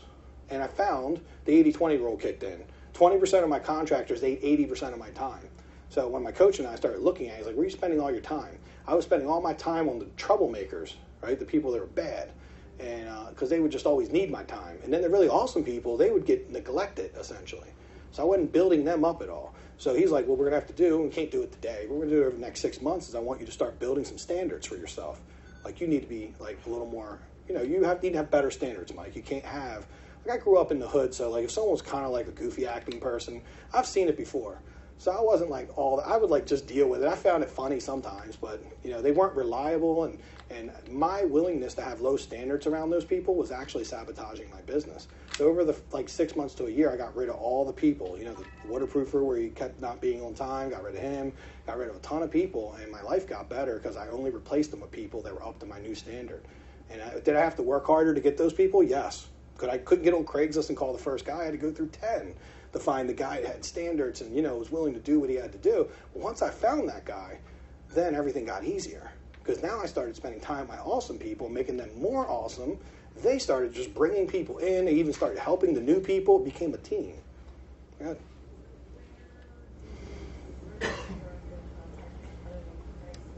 I got all mine from referrals. Yep. You can get them from there. So any source, right? I can tell you, like, the big source for me is you can go on Facebook groups. You can get referrals from people in other groups. I feel like, you know, Baltimore Investor Network. I mean, there's been a lot of cool groups you can get stuff from. I've seen a lot of you guys on there. You know, ask for someone and you'll get help often. You'll get some good people. But with that being said, don't think that works. Like, I can tell you that when people are like, well, I got all bad people from that. Yeah, there will be bad people from there. There's bad people on Craigslist. There's bad people everywhere. Your job is to start building your system and start being able to identify a bad person, because there's no secret pond where you just get good contractors. Most of the time, my contractors came to me like okay at best, and then I started working on how I can make them better, how I can help them improve their life. They wanted, because they had high integrity, that's why this is a really important piece of this, they wanted to become better people. They wanted to learn. They were like really appreciative of me helping them. And I didn't really know a lot. I just was, you know, like anything. I'm just in there every day working with them, being patient, and I'm watching them grow. And as they grow, they're loyal to me now. You guys can know who they are. They wouldn't come work for you. They're like family. They make a lot of money with me because I've helped them, show them how to make money with me. Every time I refer them, people say they suck. So I've stopped referring them, but I have enough work for them now, so I can't refer them anyhow. But I stopped referring them. Like, it would be like family members. Like, can you, no, yeah, I'll get someone to come do it. And they're like, man, that guy didn't show up. He was this, that. And I'm like, he ain't never done that with me. But it was weird. They were really good with me, but not with others. They don't need to be good with others. I don't care. So again, Good contractor for somebody else may not be a good contractor for you. yeah. Good is a very tricky word, right? What's good for you? And depending on where you are in your journey, like you said, it might just be completely different. I've many times sent contractors or referred people. I've had a lot of success, and they're just like, that guy's awful. And he's the worst I've ever seen. And I'm like, well, this has gotten way more than just a referral now. Now I'd have to coach you for 6 months to figure out what the heck you got going on, that you took a guy that I've worked with for 4 years and somehow, like, you know, cut his head off. Like, he was doing, like, so a great example, when I sold my company, I had all these amazing contractors. I left half of them with my partner, and I took the other half. Like, to date, I'm working with all 3 people I took, all 3, plus they found me 2 more, their family members, and I trained them up. So I got 5 people total. He isn't working with any of them. He never managed them. He wasn't their leader, so he never got, and he also wasn't tolerant of the things I picked my battles. There's some things you can be tolerant of. There's some things you know, if they're an hour late, you don't care. I mean, as long as they're in there working and doing what they're supposed to do, and if they make a mistake and hang a door backwards, I'm not flipping out over that. As long as they're willing to fix it. They give me a bunch of shit about it, then we're going to have a problem. But all my guys are like, no, man, sorry about that. And they fix it. That's integrity, by the way. That's really the meaning of it. It's like you have a high level of integrity. And if you guys have integrity in this room, then you're going to need to work with people in integrity, or you're going to go crazy and be stressed out. And if you don't feel like your integrity is up to par where it needs to be, then do a little bit of work and get your integrity higher. Because I will say that my integrity wasn't perfect. I grew up in a place where no one had integrity. And so I had to learn integrity, right? My father didn't teach it to me. I had to actually learn it. Tony Robbins probably is my biggest mentor. Like, he's big on integrity. He's like a smart guy. I've been to a couple different Tony Robbins things. I love him. I listen to CDs like crazy. I just love motivational stuff. It's really cool, and it teaches you that integrity. Because I think as a society, we don't have a high level of integrity anymore, right? We don't think that way. So I think as you start to improve your integrity, you're going to start attracting other people with integrity. So if you're attracting really awful contractors, then you might want to take a look in the mirror and figure out why that's the case. Fortunately, everything comes back to us. We have to own and be accountable to it. It is not, I wish I wasn't right about this. It took me like 7 years to figure that out, by the way. 'Cause many years I was like, oh, the contractor sucks, you don't do this and that. At some point, my new coach was like, I hear you say that a lot, but like, what is it you can do to change things? You sound very out of control and very much like a victim. And he's like, Mike, I've never even thought you were that kind of person. Like, you seem like a take charge person. But I turned into a victim. I was like, this contractor screwed me, this one did that. So you can choose to be a victim, or you can choose to be like, hey, this is part of the game, and I'm setting up the game in a way where I have a hard time I don't want to have a lot of bad stories, because I was bringing people down. I was listening to myself talking to people, and I'm like, holy crap, I'm negative about it. And this was like 4 years ago, by the way. Somebody interviewed me for something, and it was like, I was like, oh my God, I sounded awful. I was so mean in general. I just sounded like a very disgruntled flipper. That's what I sounded like. So you don't want to sound that way, right? If you find yourself saying that, it's okay. It's part of the journey. We've all been there. But your first part is to elevate past that and start understanding what you can control. So you got to be who you want to be, right? I mean, you got to be who you want to hire. So, probably wondering why Denzel Washington's there, but that's who I want to hire. I want you to think about. That's your contractor, right? Dude, look at him. Do you trust him? Like, that's a trustworthy guy. Did you see him at training day? Like, some stuff goes down, that's who you want, right? He also can play the emotional role. He's pretty good in that too, right? He's like the guy I want to hire. He's versatile, exactly. He's a great actor. He's trustworthy. I think he has character. I don't even know. I don't pay attention to what these guys, because I'm sure he probably been in some scandal or something. Who knows?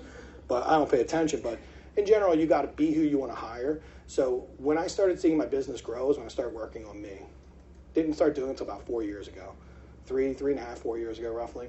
And it's a journey. I'm still working on me. I'm not perfect. None of us are. Like, we have our weaknesses, our strengths. It's all part of who we are.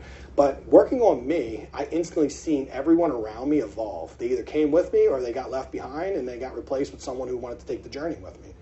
So it's a pretty cool thing, right? Everyone's growing, and like now we're all on this journey together, connects us. My contractors are on the journey with me also. Like, if they're not, they get left behind. So my journey, that's why I'm always doing like self-improvement stuff. Part of my training I spend money on every year is actually trying to make sure I'm being aware of my own crap. So we all got crap, right? Does anybody in the room not have crap? All right, good. I'm glad we're all messed up together. Okay.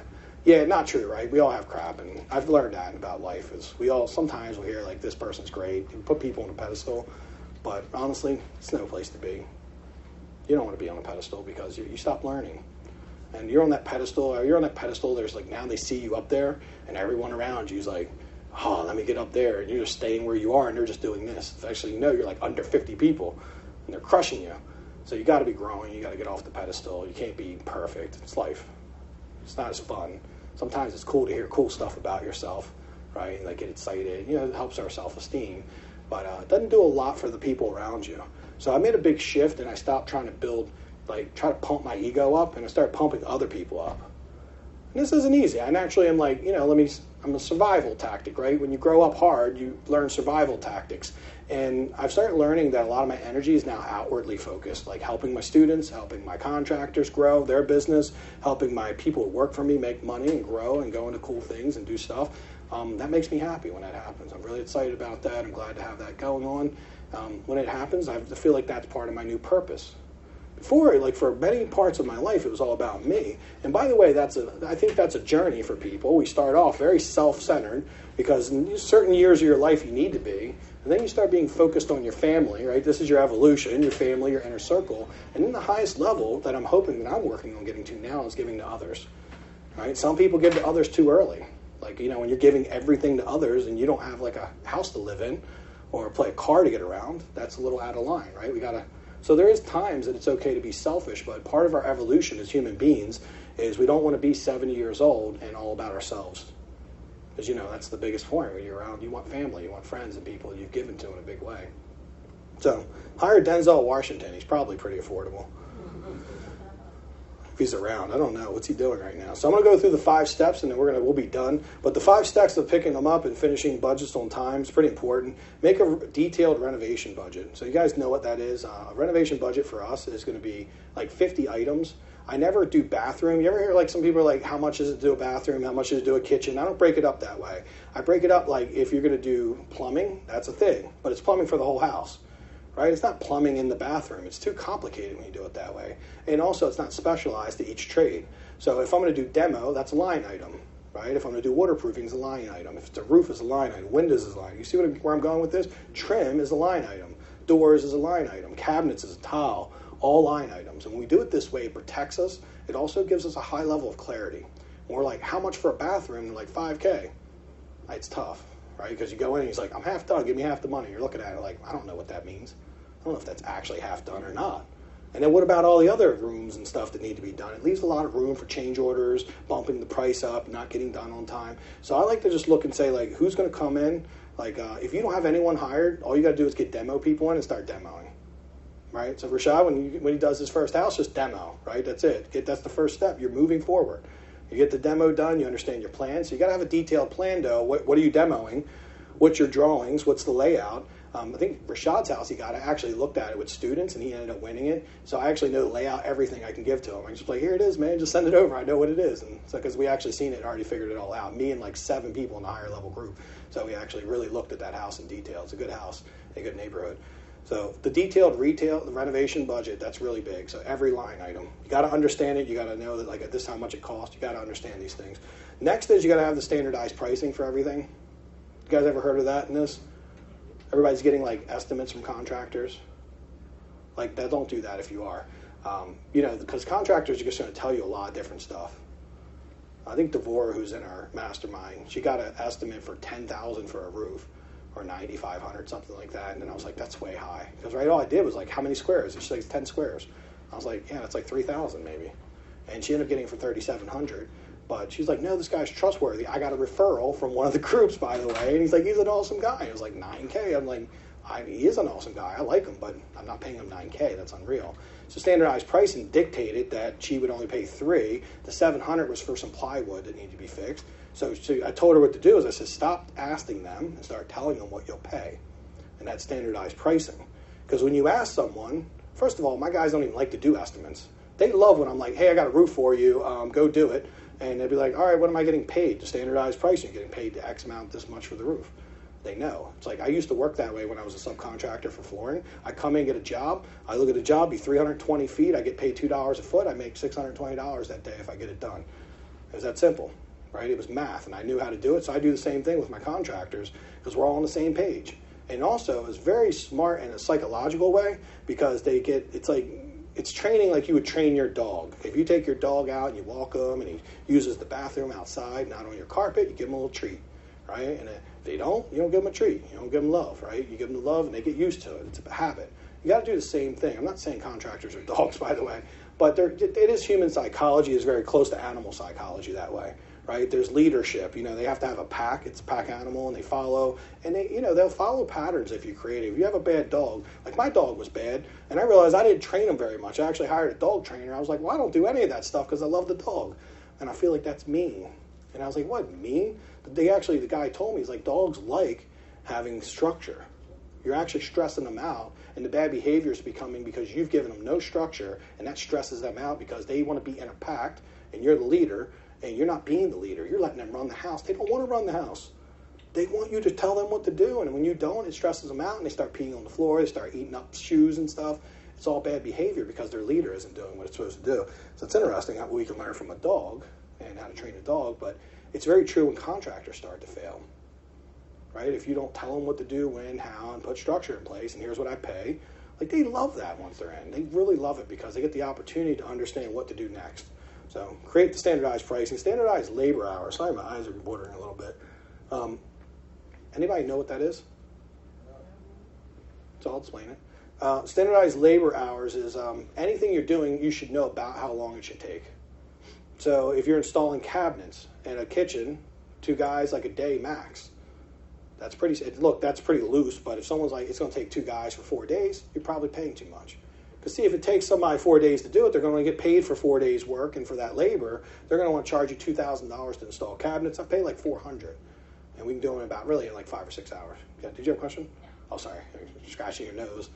Like, she's volunteering. Hey, Faisal, go ahead. All right, so I'm playing devil's advocate here. How would you suggest to someone new the quickest way to create standardized? Well, I mean, obviously, if you have a coach, then they're going to teach you that standardized pricing, or you go figure it out on your own, and that's going to require work and effort. You're going to have to get in there and figure it out. Like, I figured it out over 6 months to a year. Obviously, with students, I can show them, like, and we have, like, here's the template, here's what we do. And then, even then, once they're giving all the information, they got to go and do it real life. And they got to work it. It takes time. But it takes a lot more time if you develop it. It took me 4 years to develop it. It takes students usually 4 months. Because they're learning, this is the way I do business. They're not learning like Fortune Builders taught me to get a GC and pay them and give them a third up front and all that. And it was like, taught me get them to sign like 19-page contracts. That don't really work here. I pull out a 19-page contract on someone and they're like, dude, I'm out. Or they're like, that works and it'll be way more than I can pay. So they're totally like the people willing to sign that 19-page contract and will sit there for 7 hours looking through that. Like, they're just going to come up with a price that don't make sense. I actually seen Samira's first person that gave her an estimate, and I was like, dude, those guys are too white and too professional looking. And I was like, not being racist, it's just a real thing. I mean, they were like, they had the polos on. They were like, hi, Samira, how are you doing? And you come in, their truck was really nice, and I'm like, that's going to cost too much. Like, seriously, that's not going to be cheap. And the price was really high, wasn't it? Was it like crazy high? Yeah, and you got it. It's way high, right? Double? Yeah, you're paying double for the polo. Like, come in with a holy shirt, and I'm like, that guy knows how to manage his money. He's not spending money on those fancy shirts. He's like, he's keeping the price down, and he's wearing a T-shirt that's old. I don't know, just some people. They come in trucks that are like, beat up and not like a...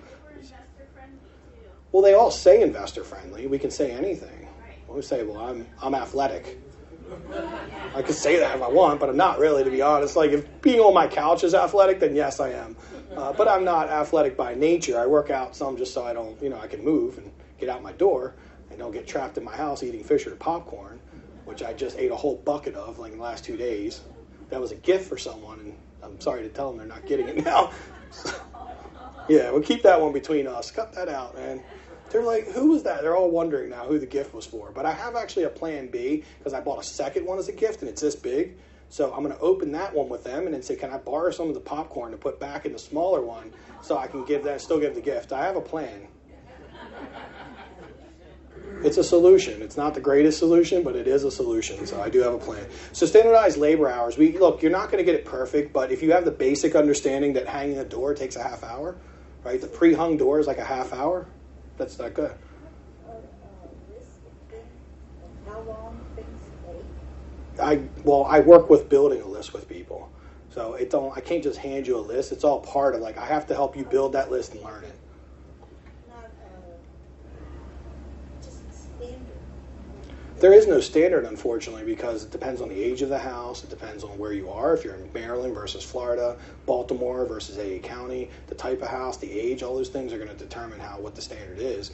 If I could do so part of what some of the other gurus did me is they were like, here's this big book of standardized pricing. And as soon as I get into it, I'm like, well, that's true here, but not true there. And it's like, okay, so I stopped using it. So a big part of what you want to do is figure out what is your property avatar, the property you're going to nail it on, and you're going to keep doing over and over, and then you create your standardized pricing for that property because you'll keep doing the same types of property over and over. Like Hamilton for me, I'm able to do that. But it has to be specific to you because you don't know where you live, who you're working with, your contractor, all these things are really going to be relevant. So it takes time. It generally takes like a month or two to really work that out.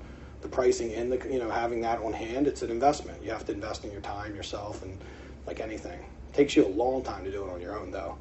I mean, I actually hired someone, $80K a year, a project manager, and he worked on that and pricing alone for a year to build it out. And then it was like completely not relevant. I was like, okay, no one paid attention to it. Felt like a good idea when we built it, though, but it did give me a decent understanding. So it's really about just knowing roughly how much stuff, using common sense. I always like to put things through the test of how many guys, how many days will something take. And honestly, when most people look at stuff, they guess pretty well. Like if you understand the construction of how something's done, and you've watched one YouTube video where you watch someone do it in 2 hours, like you know now. Now you know. So think about it like this. You might feel like I need to know everything about a rehab before I start, but you actually don't. You only need to know the first thing you're doing. If it's demo, well, guess what? You know a lot about demo now. She's actually helping today. That's why when me and Rashad did the demo, he was learning, right? He was learning because he helped and he did it. He knows now. He don't need to be taught. He knows what the work is. So I don't tell people to do the work, but I say participating in the work at least one time.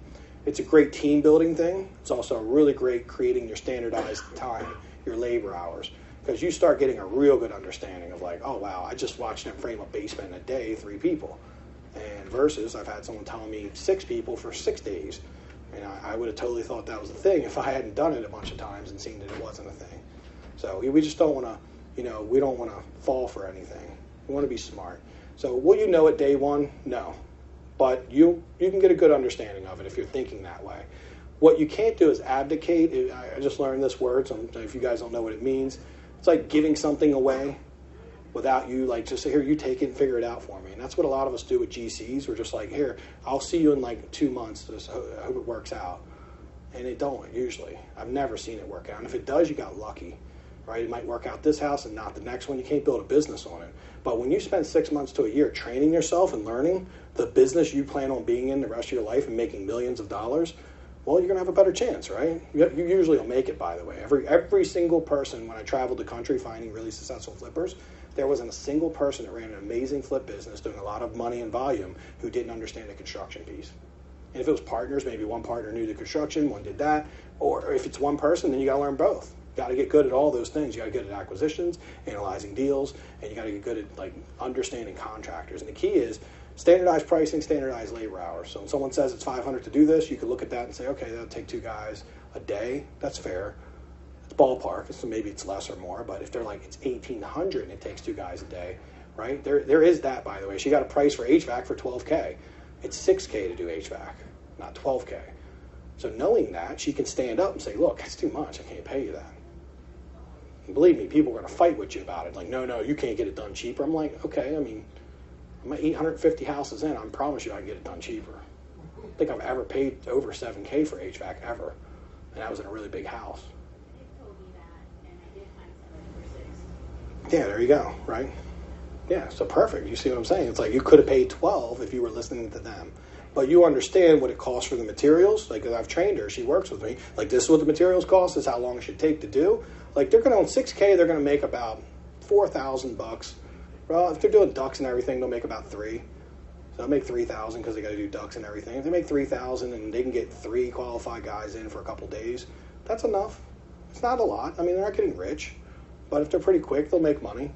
When they're charging 12, someone, that truck, you know that cool truck with the big rims on it and stuff, that thing ain't cheap to run, man. It eats gas.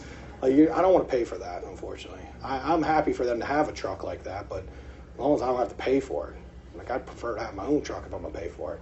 So we don't want to cheat people. We want to find people who are competent enough and fast enough to make money. So a great example, Ray in New Jersey had a story. He talked to me. Me and him went through. He found a guy who could frame a basement.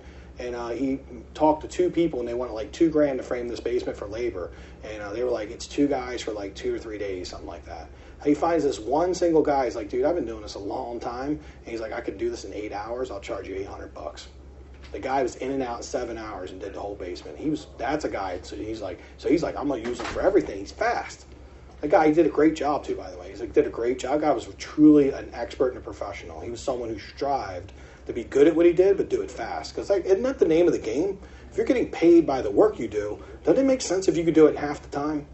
Well, not everybody's thinking that way. Some contractors are like, well, it takes this long, and they're in that reality. They're never looking to see if they can get better. They're not growing. So that's not going to be a good contractor for you. Someone who's, I'm an expert. That guy that couldn't do the electric, couldn't even put a wall up straight.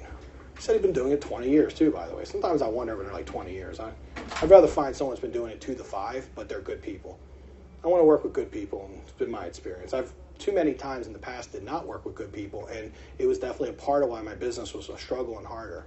And as I kind of brought those standards up, everything was good. So standardized labor hours, realized that. Micro jobs, we already kind of jumped ahead and jumped on those. You guys know what that is now, though, right? You implement micro jobs, don't give a big job. Figure it out. Doesn't mean once a contractor's done some work with you, you're going to be like, all right, 1 job at a time. No, man, I got guys that come in, we walk through in an hour, and like, hey, it's all yours. Here's the line item, but I use the line item to pay them throughout the job. So on Friday, they're like, we need to make $3,000. I'm like, let's look at the line items. And like, if they're $3,700, if they're $10,000, I pay them whatever they finished. It's totally up to them. They make $1,000 though, guess what happens? They now get the instant feedback, like the dog, that doesn't get the treat when they don't do what they're supposed to do. They get the instant feedback. If you don't accomplish anything and finish it, you don't get paid. Worst thing you could ever do is pay them and give them money when they haven't accomplished something, because it gives them a false sense of them actually doing something. They don't think they even have a problem. But when you pay them according to not finishing things and they get paid less, then they instantly know they have a problem and they got to work on it. Now, ideally, what I like to do is work on it with them, and see if they're capable of getting back in action and making money, because I don't want them not. If they need $3,000 a week, I want to make sure they make that. If I see them doing nothing in the first couple of days, I'm going to have a conversation proactively of like, dude, it ain't going to be $3,000 this week. Like, you're only going to finish this thing for $1,000, man. How are you going to make the extra money? And they know either they're not capable. Sometimes what you'll usually see in the scenario is they're not there. They're off on something else, and So you see how it's easier when we do the micro jobs? It really keeps us in control. And then once they've done that, then I'll let them do 3 or 4 jobs at a time, whatever. They know. They're just every week saying, I did these jobs, I check, I look, and I'm like, oh, that's $2,800, I pay them a check. How simple is that? All right, it's just really easy. Good. So it sounds like you went through a lot of vendors before in your business. Have you ever found the ones that you found reliable to have a shelf life over a period of time? They just kind of, whatever, just disappear, and you found they're reliable, but they just kind of disappear whatever country, whatever it is? Well, they get deported sometimes. Like one of my guys got deported this week, but he said he'll be back in 2 weeks, so we'll see. It's like apparently he already has his plan together. I'm like, can I help you in any way? I was like, told Delonte we're going to be in a van in Texas trying to get him. We really need him. He's actually an awesome dude, and like he's been fighting for his citizenship, and they just didn't get it to him. And he has like a complete family here who's legal and everything, and he's been here for years, and it's kind of sad. I mean, I'm kind of, because he's a great guy, So, but we can't let people just come over our borders. So, I'm on both sides of the fence. I don't really care. But I hate when it affects me because, he's a great guy. But he'll be back. He's like, no, I got it. I already talking to the dude who's going to, like, legally take me across. I'm like, cool, dude. You need money or anything? He's like, no, I got it, dude. I was already planning. So I'm like, see, that's a winner, right? The guy's got deported. And he's like, dude, I already got the plan together. Like, he's literally calling me from the detention center, like, from a phone that he had someone else call through, and his wife has got it, and like, dude, I got a plan. I will be back in 3 weeks. Let my rehabs keep going. Can you help me manage my guys? I get a cell phone. As soon as I get in Honduras, I got a cell phone. I'll manage my guys from there. We can FaceTime. Like, of course, man. Of course I would do that for you. I would never even think of anything else. Well, he's like in the detention center. No, he was on the phone there. He's going to FaceTime me when he gets to Honduras, when he's back home. He'll be there in a week and a half or something. He's got to go through. But he has a plan. Like, is that the guy you want to work with? Like, he's like freaking got to go over a border, dude. With Trump, I don't know if that's an easy thing. I'm like kind of like hoping it's as good as he thinks it is, because I feel like he's gotten tough on that stuff lately. So anyhow, but he's a great guy, and actually, funny enough, he has a Social Security number, so I'm not doing anything legal by paying him, because I just pay his wife, by the way, and she is legal. So yeah, it's all good. And eventually he's going to get his citizenship.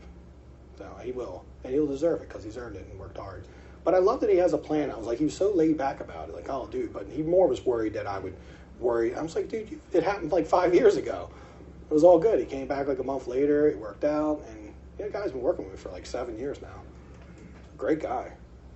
But would other people be like, nah, dude, that's too much. Nah, forget that. I'm getting someone new. Can't break relationships with awesome people. You want to fight hard to keep them. Right? We don't always do that. We tend to ditch our friends and our family too easily. We throw people to the side too easily. Does that mean that if someone's being wrong, that person you ditch easily?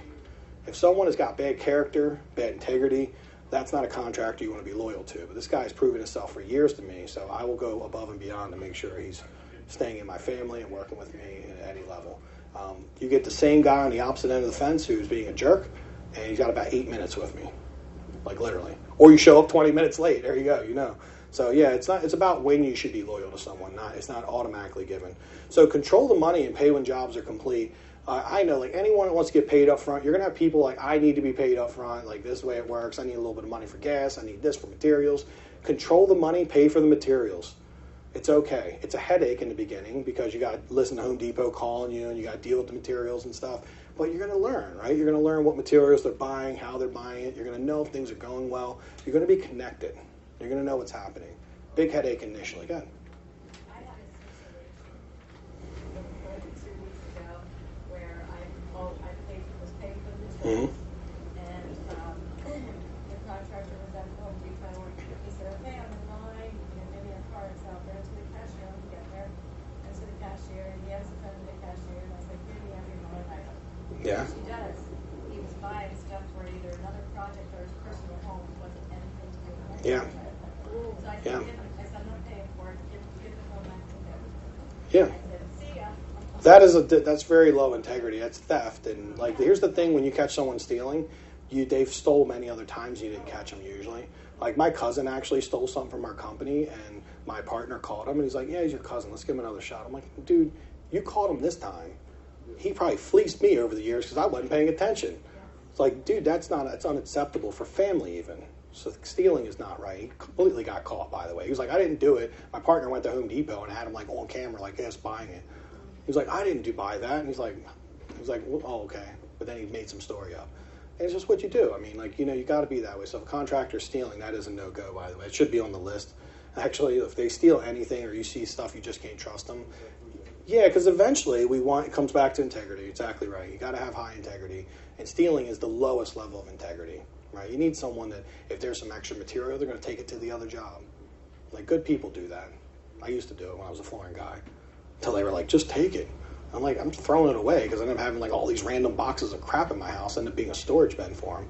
Like, I don't want that stuff. But some people are taking it back to Home Depot. They're buying stuff for other jobs, like you said. And so when you're taking those phone calls initially, you get a chance to see what they're about, right? Now, do I check and tell them the line item, everything out, my guys I trust? Heck no. They got a long track record of doing the right thing, so I don't need to. But if it's a new relationship, you better believe I'm going to be like, tell me every little thing. And I'm be like, why do you need 750 2x4s to frame a closet? Like, does that sound right? Like, some people in the room, like, I don't even know construction, but I know that's wrong. Like, yeah, they do stuff like that. I've had them, like, one time, like, bought, like, 40 cases of liquid nail. And I'm like, what are you using that for? Oh, I got to liquid nail something. I'm like, what do you need 40 cases? There's, like, 12 in a case. Like, exactly. You're going to, like, I don't even trust this. It, like, feels like you're gluing my house together. Exactly. So, I mean, some people, we figure that out very quickly. And then we get rid of them because we want to by getting rid of the bad seeds, we make room for the good seeds, right? Because if you've got someone bad in your organization, well, you're not going to be hiring until why that guy's still there. So you got to get rid of him so you can make room and get 100% committed to finding the right person. And that journey is a lot faster when you're willing to make the tough choices. Yeah. I was wondering, when you're looking for new people, right? And especially like you're trying to get somebody who's competent. Of course, do you bring up? Okay, I want to see your license. Let me get the numbers. Let me see it so I can call and verify it. Do you do that? Yeah, sometimes. I'm not picky about that though. Like, some of my guys don't have licenses because they don't have to have a license to do certain things. If it's a plumber, HVAC, roofer, they need to have a license. But if they're doing some trim and stuff, there's no license necessary for that. I mean, I'm not a homeowner, so you need a license to work with homeowners. The home improvement license isn't actually a test for like learning how to do anything. It's just a test for the laws so you don't rip people off. That's it. Like, I know because I passed it and it had nothing to do with construction. But it really, so I'm not that picky about the license unless it's something I really need a license for. And then I'm like, hey man, you got a license? And they give me your number so I can check it. And I probably would check it because you'd want to know if like it's active or it's been suspended. Like some things. You also can do a case search on them and see if they got a criminal record. Was that what you were going to say? I was reading your mind. We're in tune. But yeah, you can do a case search on them, and that's usually pretty interesting when you do that. And if they got a lot of so again, I mean, if I do a case search and I see somebody had a DWI 3 years ago, or I'm probably not going to care much about that. I think that's probably par for the course. However, if they got thefts and they got character things, then I'm not so much on it. Yeah. Are you saying KCASE? Yeah, it's called a case search. Yes, like Maryland Judicial Case Search. There you go. Yeah, it's really good because you can figure out I always jokingly call people criminals, but you actually could find out if people are legitimately criminals. And that's free. Yep, it's free. It's something that's offered. You can see if they got lawsuits against them. That would actually probably be my biggest thing. Is like, because they're rough. I got people who are like, I got in a fight 5 years ago. I got this and that, and they got some Jerry Springer stuff going on. That's all cool. I'm not worried about that. But if I see things that are integrity based, like theft, lawsuits from people suing them because they didn't finish jobs, obviously that's easy, right? You just dodged a bullet. So that is an easy one to do. Yeah, they do that a lot. Yeah. Yeah. Why am I still dealing with it? Yeah. Huh. I had a guy who was writing roof search for like 2 years, and come to find out, he just gave like a fake number. And I was like, I guess we should have checked that. And then someone was like, my roof's leaking, and he wouldn't go fix it. And I'm like, I'm calling the Home Improvement Commission on him. They're like, man, who's this dude? I was like, oh, we kind of missed that, didn't we? So we ended up fixing it just to make it right, but it wasn't really our problem. It was on him. But yeah, we wasn't even using the right number. But, yeah, now I'll get you next. Yeah, how do you deal with, or are you workers' comp? Because we have general liability and we have the builder's risk, but it's always this middle ground. We're all for it, but it's really expensive. It's 10% of anything you pay them. So this is another great reason not to pay GCs, because if you were to pay a GC $60K to renovate the house, you'd pay 10% of that, $6,000. But if you only pay them for the labor and it's $18K, it's $1,800. Right? Is that right? Yeah, 10% is $1,800. It's not that much if you want to pay workman's comp. Now, if you have an individual person, you can do a workman's comp waiver. That is legal, but you can't waive for others. Like my one guy can't waive for all his people. So generally, I just do waivers sometimes for everyone, and it's served me well. But I won't give that advice because that is a personal decision whether you get workman's comp. I will tell you that if you get it and you're only paying it on the labor like you should, then it's not that much really. It's 10%, but it's not totally crazy. But for many years, I've had where I've seen people do it and not do it, and it's all good. As long as you're getting the waiver from them, because the reason the waiver is so powerful is it literally doesn't hold up against anything, but it stops people from actually, like when they get hurt, trying to sue you. Because they're like, oh, I signed the waiver, I can't sue them because I scratched my elbow. Like they think they've waived now, so they don't mess with you. So that's something I've seen used. Again, this is all on you, and you have to.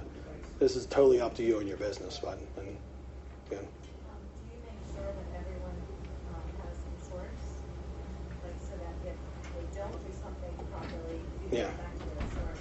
You can't literally go back to their insurance or anything, so there's nothing that's going to protect you if they do it wrong. So count on yourself to make sure they do it right. Either get a home inspector, get inspections, don't pay them, because it's hard to go back to people's insurance. It's hard to go to Home Improvement Commission. It's hard to get a lawyer. All those things are really difficult to do. They can be done, but it's not what you want to be thinking about in your business. Or you want to think about your next deal, get your house flipped. You don't want to be suing people and dealing with that crap. It's not something you should lean on. So if they have insurance and they're on it, doesn't that say something about them? Or Maybe. I don't know, I'm asking you. I've had people, here's the two sides. Yes, usually, but they could be really expensive. Because, see, here's the thing. And I'm going to actually give you a really good example that should be meaningful to you. So when someone was like, man, I wish Trump would not be a jerk and just let your guy be legal, I actually, I like to think through both sides of the picture. And I was like, well, if he was legal, I probably couldn't afford him. Like, crap. Then I'm like, but I really like him to be legal so you don't keep taking away. But then I'm like, kind of the reason we're working together is because he has a unique situation. He can't go work for a homeowner and get paid more. So when people have the bond, they have all the license, they got the truck and all that, they tend to be not as good. So your job is to figure out what is that middle ground you're comfortable with. Because everything's about risk and understanding our risk, the risks we're taking, and then how big of a risk is it? Is there the reward much bigger? Because if it is, it's worth it. But there is risk in this. I've been sued one time in 850 flips for workman's comp for like $12K. And they got paid. The guy got hurt and he got paid. It's not a big deal. And I just asked, this is education. We were in New Orleans 13 years ago doing condo conversion. Yeah. It's a no-fault state. Yeah, okay. The first time I ever got sued, thought my dog looked at the process server, and I'm like, fuck, right, I'm getting sued. It was a bogus claim, but that's when I got educated. The attorney said, look, Louisiana's a no-fault state. I said, what does that mean? He said, the guy who spoke a crack at your job, it's his fault. You've got to pay him. Unless you can prove he's committing fraud or he actually tried to hurt himself. And it went away. It scared the crap out of me. That's why I was he makes a really good point. You got to know your actual law in your state, because D.C., Virginia, and Maryland, we're kind of crazy how many states we have here, and they have different laws. In Maryland, it is what it is. I've not had a lot of problems with it. I also find when you're hiring good people, I've seen people like literally cut a chunk of their finger off, duct tape, and go back to work. That's when you're hiring the right people. You think they're calling workman's comp? Like, seriously. I've done it personally. No, I've seen them cut some shit, and I'm like, you need to go to the hospital, man. Here, let me take you to the hospital. You can't hire duct tape. I'm good. Yeah, they'll do that. I'm not saying they should. I'm just saying, like, okay. And then you get people who are like, well, my back's kind of sore because, okay, don't hire whiny babies. Obviously, that's that integrity thing. I mean, so obviously at some point they might need the help. Now, I've had times where they've gotten hurt and I've offered to help them, and here's $1,000 or $500. A few times in my life. Doesn't happen as much as you think if you have competent people, right? It doesn't happen as much as you think. So it's not something I run into too much again. Even just ask you the question, how are you? Yeah. Yeah. Showing the concern. Mm-hmm. It's a long way. Yeah. And it's an opportunity to build a relationship. Yeah, for sure. And often they're looking for solutions, the good people. And they're not trying to sue you because their fear, if they really like you and working with you, the fear is if they were suing your workman's comp, that you're going to fire them. So they don't want to sue you. They want to work it out. If they got an actual cost of going to the hospital, you should help them out with that. But it just don't happen enough with the right people. They're safe. They're not stupid. So there are some things like roofing is probably a pretty dangerous one, so I don't mind people having insurance for roofers. So I do like to work with licensed roofers. Don't have to always do it, but I've had some people that look like they were going to jump off the roof on purpose. So I'm like, you got insurance? You look like you want to fly. I'm not messing with you. Go ahead. You mentioned the 20-page contract. Mm-hmm. You're right. You don't want to be going out there with 20 page document. But as you're building your client list of contractors, did you paper up at all? No, I don't sign contracts on anything right now. You know why it doesn't matter to me? I don't pay anyone. So I'm in complete control. What are they going to do? Like, there's no contract, and I own the money. Now, I got to be honest and not take advantage of them. So you didn't have but I a don't. contract, but you would detail scope of work. I'll detail line item. Plan, You got it. Yep. Detailed scope of work. Here's what you're being paid. They just use that to know what they're getting paid on Friday. That's it. It's a draw schedule essentially, but it's a scope of work. It's a budget, draw schedule, all in one page, 2 page. Did you ever put a penalty for? No, that's a good question. That's a really good in theory, like performance clauses they're called. All right, a performance clause, like if you don't finish by this date, I'm going to charge you $200 a day. I've never collected one of those because the people that need that generally are like way beyond trying to collect money from them. They're already like kind of ahead of you and walking out with your trim and stuff. You're not going to get the money. So you can keep charging them. You're just digging a bigger hole they can't get out of. So, I mean, I usually, if I were to put it there, it would just be more for a bluff. Right. Just like, hey, but I never have actually used it. Right. It sounds good in theory. It's near impossible to use in the way I do. But I also don't need it most of the time. Because if they get like too deep in, I'm like, you're out. They'll be like doing their job, and this other crew will just come in and start doing their job. I'm like, Mr. Mike, there's someone doing my job. And I'm like, yeah, because you're supposed to be done 4 days ago. That's how that works. And I'm like, yeah, man. And they're like, what? Yeah, I got them finishing up. You can work with them if you want. If you want to do more work for me, you got to finish when you say. They keep lying to me, not showing up and all that. I'll literally just have someone come in and do the work. That's when you're in power, when you can do that. And I've never done it to be mean. I'm super nice to people. I'm actually probably my biggest flaw is I'm overly nice and I let things go too long. But at some point, you got to have a solution. All right, you can't sit there and, when we didn't have a solution like that, we'd sit there for a month waiting on one guy to do framing.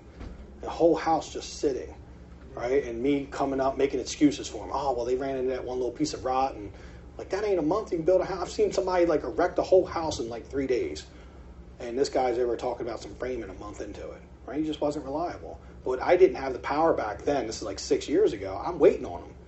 Now the day, I'm just like, dude, he gets a week or 10 days into that, he's out. He will literally see people. He probably wouldn't see people because he wasn't there working, so he wouldn't see anyone. He'd come there and be done. He'd be like, I need to collect my money. I'm done. Not happening. Good. Victor? Do you pay them weekly? Do you pay them for labor and materials, or you always buy your own materials? I always I pay labor and materials for some things. Like if it's HVAC guy, obviously I'm going to pay him labor and materials because I can't buy his stuff. Plumbers, I like to pay for let them pay for all their stuff, like their pipes and all their little elbows and everything, and I pay for the fixtures. So that's easy for me to understand. I need a tub, a toilet, 3 sinks, but I don't know if he needs 90 elbows and all that. So I just say, when you're giving me a price guide, you're going to take care of that part of the materials, your stuff that's easy for you to get. That's been my best way to work. Same thing with electricians. Let them buy the wires, the plugs and switches and all that. I take care of all the lights for them because I don't want them to have to buy that, and I want to be able to choose that. So most of the time, mostly just labor. I like to do what she did. I like to know when they're trying to buy something for another job, at least until we built some trust. That make sense? Cool. Jump through and we'll go to some other stuff. So everything I just taught you is really the way, it's like the perfect, when you run this system, you're literally going to just start attracting the right people and weeding out the wrong people. The people that have the devil in them, right? So when I was a bad kid, my great-grandmother's from the South, and she would be like, that boy's got the devil in him. And that's what you tell my mom. She would like try to hit me in the head, take me to church and stuff, give me like $10 to go to church and thinking I was going to fix me. It didn't fix me. So I was like, I have the devil in me. Well, some contractors have the devil in them. Like, they're bad. And when we figure that out, get rid of them. And that's when you run a good system, you figure it out. When you run a bad system, you're easily taken advantage of. And because, you're like, I feel like when you have a good system in place, people come in your door, they don't make it very long. Like, lots of times they don't even make it through the door. That's the best system, obviously, is when they don't even get on the job. Because once you're in a job with someone who is really has the devil in them, like, it ain't easy to get rid of them. You got to go get a priest. You got to start holy water on them and stuff. It's like Exodus, like, all kind of crazy stuff going on. It's not easy. So I prefer just to, like, all right, that lady's head just turned, I'm out. Like, let's not do it. So we want to know and figure that out. So you follow these systems. I know a lot of these things sound like, oh, okay, I know that, but like, are you truly following it is the question. Really being able to ask yourself, are you really following those things? They're really high-level stuff. If you can follow all that, life gets easier. Contractors, you start attracting the right people because they love that stuff. They love having it. So I told you how I lost $1 million. You guys want to hear that? You waited this long. Make it quick because we've been sitting a bit. A lot of good questions and good stuff being answered. So I literally, in 2015, I did 100 houses. And come to find out, of those 100 houses, I was on average $10K over on budget on each of them. What ended up being over 100 houses. So first of all, I told my partner, because we had did 100 houses and made $1 million net profit each. Or no, together we split it. $1,000,000 50. It was a really great year. It's a good year, right? I'm from the projects. I was hoping I would make $15 an hour, to be honest. So it was a great year for me when I made that money. My partner, in his interesting way of being, which I love him for it, he was like, but you were 10K over on every house on average. And he's like, that is $1,049,000 overages. So he's like, if you would have not been over on those houses, $1,049,000, we'd have made $2 million. And I'm like, crap, you kind of just messed up my day. It was all awesome. We're celebrating. And I'm like, but he's right. I couldn't argue with him. He was so right. So how I lost money was, and so I went into a 6-month to a year deep dive in my business, and I realized there was so many little leaks in my business. There was these little leaks that, here, like HVAC, somebody tells me 12 and they tell me 10, and I pay 7 for it instead of 6. That's $1,000. And you do that over a bunch of houses, 100 houses, it's real easy to start just accumulating these little things. Like, you have little leaks in your boat, and the leaks in my boat was $1 million that year. Next year, we ended up crushing it and having the best year we ever had because we fixed the leaks. And we fixed them. It was hard to fix the leaks at that level, though, doing that many houses. It was really complicated. We fixed the leaks, but we had to hire a bunch of people to fix it. That's when we decided to separate and go like a year or two after that and do small versions ourselves, because it's easy to manage all those little leaks, keep everything awesome, keep our competitive edge doing 30 houses a year versus 150. It's really difficult to do 150 and not have a bunch of leaks. And a lot of people would tell me, like, Mike, you're doing a lot of houses, you probably get great pricing. Actually, you pay more when you do more houses, because the cheapest pricing I ever got was my first house. That's the cheapest I've ever done a rehab, because I was in it 400 hours. I put in it, and I was hiring, like, goofballs from Brooklyn that for $50-$60 a day that would come do the work. I had to manage them. They didn't even know, like, a screwdriver. I had to pick them up in my car and take them to the house. Yeah, they were no fun, right? They were no fun. But they were cheap. I ended up doing like a house that would cost me $50K. I did it for $36,000. Like, it's $50K today, and I'm pretty cheap at $50K. It was like a whole completely awful row home, like really bad row home. Did it for $36,000. So yeah, you can get things done cheaper when you're in there managing, helping, and you can bring in people that you manage more, and you're gonna get a better price for that. So the perfect place is where you're not like bringing those people in, but you find that middle ground where you do it for 50, because see, most of your competitors are doing it for 50. And if you really think about that, if most of your competitors are doing it for 50, you just want to make sure you're doing it for at least as good as they are, or maybe a little cheaper would be great too. But you can't do it for 60 or 70. If you find that you're doing the same house for 60 and they're at 50, you're never going to win any bid on the MLS. You're not going to win from wholesalers. You're not going to win a whole lot of like mailers or anything else that you get, because there's always going to be competition, and your competition, you have to understand it. You got to know what they're paying for the renovations, and you have to be able to meet that competitive edge where it is. So for that house, it was $50K. When I did 36, I actually paid too much for it, did all those things, and still made money. Because I beat the competitive edge by being in there and hiring all those crazy people. It took me 4 months, by the way. 4 months. Yeah, man, I was like, I think I made $10 an hour on that rehab. I made like 16 grand. but it wasn't good because it was 400 hours. I had to do the math on that. It was sad. I was not looking, like, I think my friend I did it with, we made 36,000, he got like half, I got half. And we were like, what if we could do 10 of these a year? And I was like, oh my God, we'd like do 2. I need a break. I ended up taking a month break after that because I was so exhausted. I was like so exhausted because I was doing it in the evenings, weekends, like no life. And then I was like, you know what, I think I'm going to do something different and stop trying to do all the work and hire better people. So for me, it's been this evolution of hiring better and better people. But better people don't necessarily have to be more expensive or like, you know, but you also don't want people that are too cheap either, like crazy, ridiculously cheap. They're going to require a lot of hand-holding and hugging and stuff that you don't have time to do. It's going to be funny.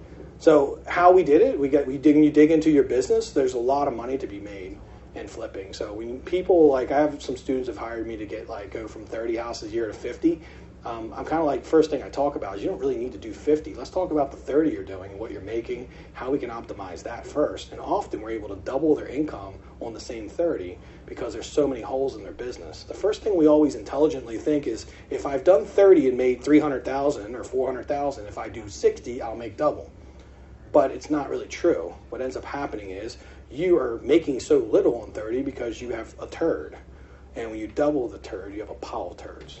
And it starts to smell really awful, and it's not great. So you don't want to do that, unfortunately. You have to get your business right. What I would say is my best year in flipping, I made $360,000 and I did 11 houses. And not best, I've made more money than that, but that was an awesome year. Do 11 houses and make that? That is a very optimal business when you do that. I've also, personally, I've had a year where I did 150 and I made like 100K more than that. It's not a great year if you compare the two. One, I traveled 20 times that year. The other one, I had no life and got divorced. And my wife, Lee, and I never seen her. I come home and eat, and it was like, I wasn't a great husband because I worked too much. And she was a bad wife, so. But I married her because I was working so much. And, you don't have as many options when you don't have free time. So, yeah, when you do 11, it works, right? It works. So you don't have to do a bunch, right? If you guys are really just crushing 5 a year and you're making 40K a house, it's 200K in income. That doesn't require secretaries, a bunch of marketing, doesn't require much, and you can do a lot with it. So you don't have to build this crazy plan that looks successful. You just have to do what you're doing well. McDonald's taught me this, by the way. So McDonald's actually has their thing.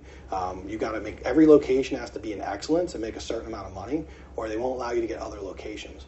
So if you think about this, if you're running a McDonald's poorly, they're not going to be like, yeah, do more. But as soon as you get in what they call excellence, which is like net 250K a year and it running itself, like you don't have any involvement in it, they'll allow you to go do other locations. They'll give you 3 to 4 other locations because you're proving you can do it. This is why they have no failure. I don't think I've ever seen a McDonald's go out of business because they're smart. They make sure a guy can do it. And if at some point they figure out he can't do it, there's another person waiting to come in and take it from them and do it right. And then when that person can do it right and they prove themselves, think about that with your rehab.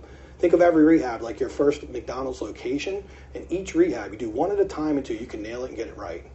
And if you can't get it right, you should be like, well, let me do 3 at a time. I'll make more. It only gets harder when you do more and your systems are caving in. They cave in even more. So that's kind of the big advice from the $1 Million Loss. I hope that was helpful. Some pretty good stuff. So the shift that I made, right, is just getting more dollars back. You got it. It's just saving money, making more money. So obviously you guys are here for this free training with the contractors. You came here for a reason. I'm assuming you want to learn. Some of you probably are flipping. How many people are actually flipping already? Oh, quite a few people, man. Awesome. I knew you were flipping though. So thanks for waiting. So cool stuff. So everybody knows the best way to get a team and do this stuff is really by building these systems. I offer coaching just so people know. If you guys want to work with me, some people have been waiting to get in. Some people are in, like Samir's in. A couple people in the room are already working with me. Scott, that's either doing their first rehab, and Delonte and Rashad, it was who in the back. I think he's gone. I don't know what happened to him. But I help people do this. And the big part of what I'm helping you do is, first of all, if you don't have a house and you've not found one, well, we got to get you one. Right? We got to help you find the money for it so you know how to do all that because you're going to need that. Once you do all that, it's easy to find the money when you have really strong plans together. So I didn't tell anybody this, but I was broke when I got into rehab. It was $120K, $115K in debt roughly, and I had no money. But because I got a mentor and I hired him on more credit, that's how I got that high because I was buying stuff I couldn't afford. I learned some stuff. And when I learned that stuff, it actually attracted my first money partner. So my first partner, after I did that first rehab with my friend, I actually did it with this next guy, Jay, and me and him ended up doing 600 houses together. So, and he was all the money. He just put the money up. He made it real for me. Someone who was broke and who was willing to work 80 hours a week. He loved me for that reason, and I loved him because he actually had some money. And I needed it. Like, you need money. So you only attract that money when you have systems. Like, he literally, I had one system I put in place that he was impressed with, and that was the reason he gave me the money. Because I literally just, I was one chapter ahead of him. I did not know that much at the time. But I'd done one flip with my friends, so I knew some stuff. So I could talk intelligently, right? I read those books about how to do some plumbing. He's like, oh, he's like a contractor. And I'm like, yeah, I hope I can live up to these beliefs. And I did. I made it real. I just worked it out. I faked it until you make it, right? I was faking it a little bit. I didn't totally know, but I knew enough. I knew more than him, which is all it really have to be, right? You just got to know more than them. So if you want to figure out how you start making profits, right, talk with me. You can actually talk with Delante if anybody would like a free strategy session. Work with me in any way in your business. If you don't have a business, you want to get started, same thing. Just it's free. It doesn't cost any money. I usually do kind of a roadmap with you where I'll figure out like what you want to accomplish, how you're the best way to get there. And then from there, if you want to work with me, just tell me. I won't sell you anything because it's a pretty small exclusive group. So it's not going to be any high pressure sales. But if it's good, then you want to work with me, you want to actually start making more money and growing your business, I'll help you do that. If it's a good fit. If it's not, I'll be really honest with you, right? Because sometimes it's just like you might be better off reading a book to start with. You might not be in that place yet. 6 years, I thought about this before I got into it. So a lot of times people are like, well, if you weren't so analytical, you could have done it sooner. Well, I feel like I did it when I did it. It took me 6 years to get to the place where I could take action. And there was a lot of books along that way that helped me get to that place. If we talk and you're not really at the place to kind of jump into this, I'll tell you. I'll be like, here, read these couple books, come back to me in a couple months. If you're still serious, let's do it. Now, some of you are going to be in the place where you're ready to take action and do that, and then I can help you. And it's super easy because you pay me to help you, but I make sure you're getting results that pay for the money you pay me. So that way I'm holding myself accountable to get you the results. So you come work with me, you get a flip. You get a flip, you make money, right? It's pretty simple. That's how it works. So a lot of times people are like, well, I don't have it or I don't want to spend it. Same thing I do. When I spend money on my coach, I make sure it comes back to me. It has to. If it doesn't come back to me, then I have to fire that coach. With the gurus, it's a business, right? They're not the same. You can ask any student I have in here. I pour a lot into you guys, right? You call me, I'm there. Like I'm on the phone, and I don't charge $1 million for it. I make sure you guys are getting results, and you will. And I've made that commitment to anyone that joins my mastermind. If they don't get a house to flip, then they stay in the mastermind until they get it. There's no coach making you that promise. Because I believe in it. I've never had a student I couldn't deliver that with. I've had a few disappear, and I don't know where they are. They might have got abducted or something. But they paid the money and it disappeared, and I'm like, dude, when are you going to be here? And it's like, that's a few though. But 98% of the people come in, they do the work because they're excited, and we're all good to go. So, some have come back actually, 6 months later, and had some family stuff come up. And I was like, yeah, cool. And I always let them back. I'm just like, oh, we'll start now. He's like, oh, but my time's up. I'm like, nah, dude, you never started. You kind of started, but you didn't start. So let's finish it up and do what we accomplished.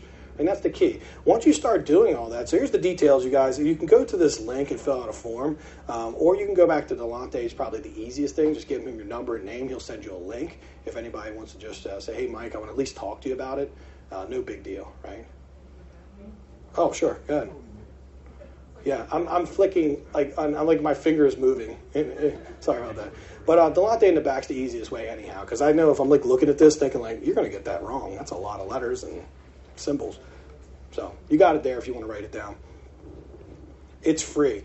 I also want to give the book away. Let's bring them books up so we can talk about that.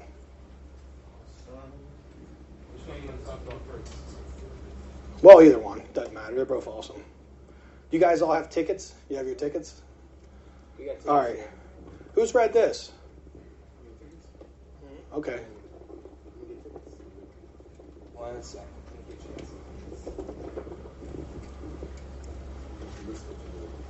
Probably in the front, yeah. So Rich Dad, Poor Dad. This is a really good book, right? I love this talk about being an entrepreneurial versus being a teacher and being an employee. That's the shift a lot of us are making. I had to make when I had a job before this, and it was not an easy shift to go in and being in business for myself. That's scary. That's really big. Rich Dad, Poor Dad was actually a big part of me moving into this and realizing how my thinking was. Everybody's like, you should be an employee, you should do that, you should have that security. That's okay for some people. But if you're an entrepreneurial at heart, you probably hate your life, right? Secretly inside, you're just you're not living up to your full potential. The one thing I love about house flipping for me is the sky is the limit. If I want to flip 150 houses or just 10 and travel all the time, I can do either. right? I can choose. But at a job, you like kill yourself and work really hard, and you might get like a raise if you're lucky. If you don't get let go, yeah, you might get let go. Who knows? These days, I don't think there's these jobs you stay at for all long term, unless you work for like DMV. You're probably solid there. They don't think they fire anyone. It's a good job too, by the way. If you're going to have a job, at least they're not going to get rid of you. All right, pull it out, so they don't think I'm cheating. Rich dad, poor dad first. All right, let's no look. Well, you Okay. You want me to pick? You pick, man, because I don't think cheating. Oh wow, come on, pick one. Think too long. Delante D'Souza. Congratulations! No, give him the number. Oh, I'm going to win the next one. I really want to read this. No, go ahead. Now, so is Marlo here? I see you in the Marlo. back. Congratulations. You want this book? You want to give it to someone? Who wants it? Who would like this book who's not read it? Yeah, good.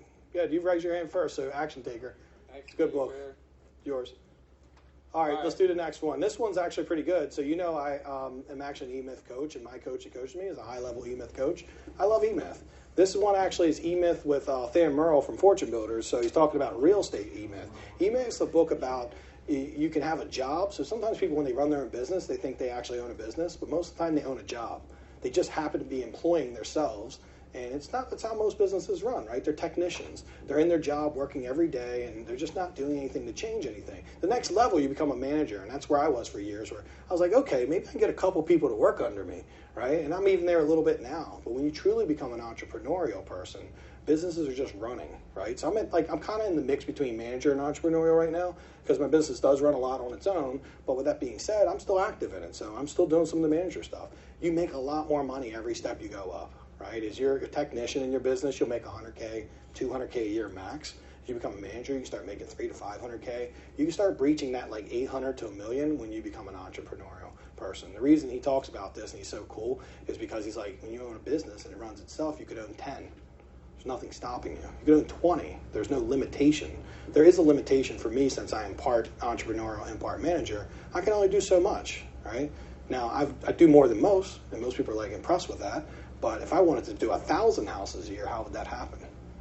That's where I'd have to make that jump up to entrepreneurial person. Now, the reason I've not decided to do it, because I actually love working in my business, and the things I do, I really enjoy.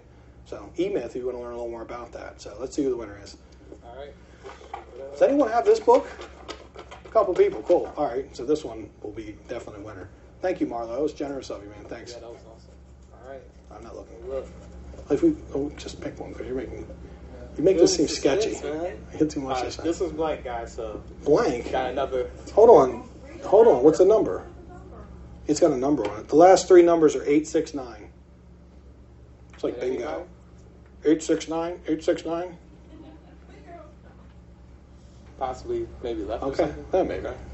They missed out like big time, didn't they? Yeah. Look at that. $1 million down the drain. They left way too early. All right. This one is Tyler. Tyler. Tyler. Holy crap. Tyler? What's the number? Oh, give a number. Number is 859. All right, one more. All right, let's try this again. If not, I'm taking it and reading it. All right, cheating. We just talked about integrity, man. And you're a contractor, too. Now we're taking you off the list, man. We were going to give you referrals. No, it's not so much you, man. All right, is Ron Taylor here? Ron, hey, dude, it was meant to be, Ron. Congratulations, man. I like that he won it. He thought he won it, and then he really won it. Wow, man. Dude, you got like a little bit of ESP going on, man. You knew you were going to win, and you did something. Awesome, man. Well, cool. Questions. If anyone has questions before we go, feel free to ask. Obviously, if anyone's ready to leave, it's getting late. Totally understand. I won't be offended. But if anyone has questions, I'm here to answer them.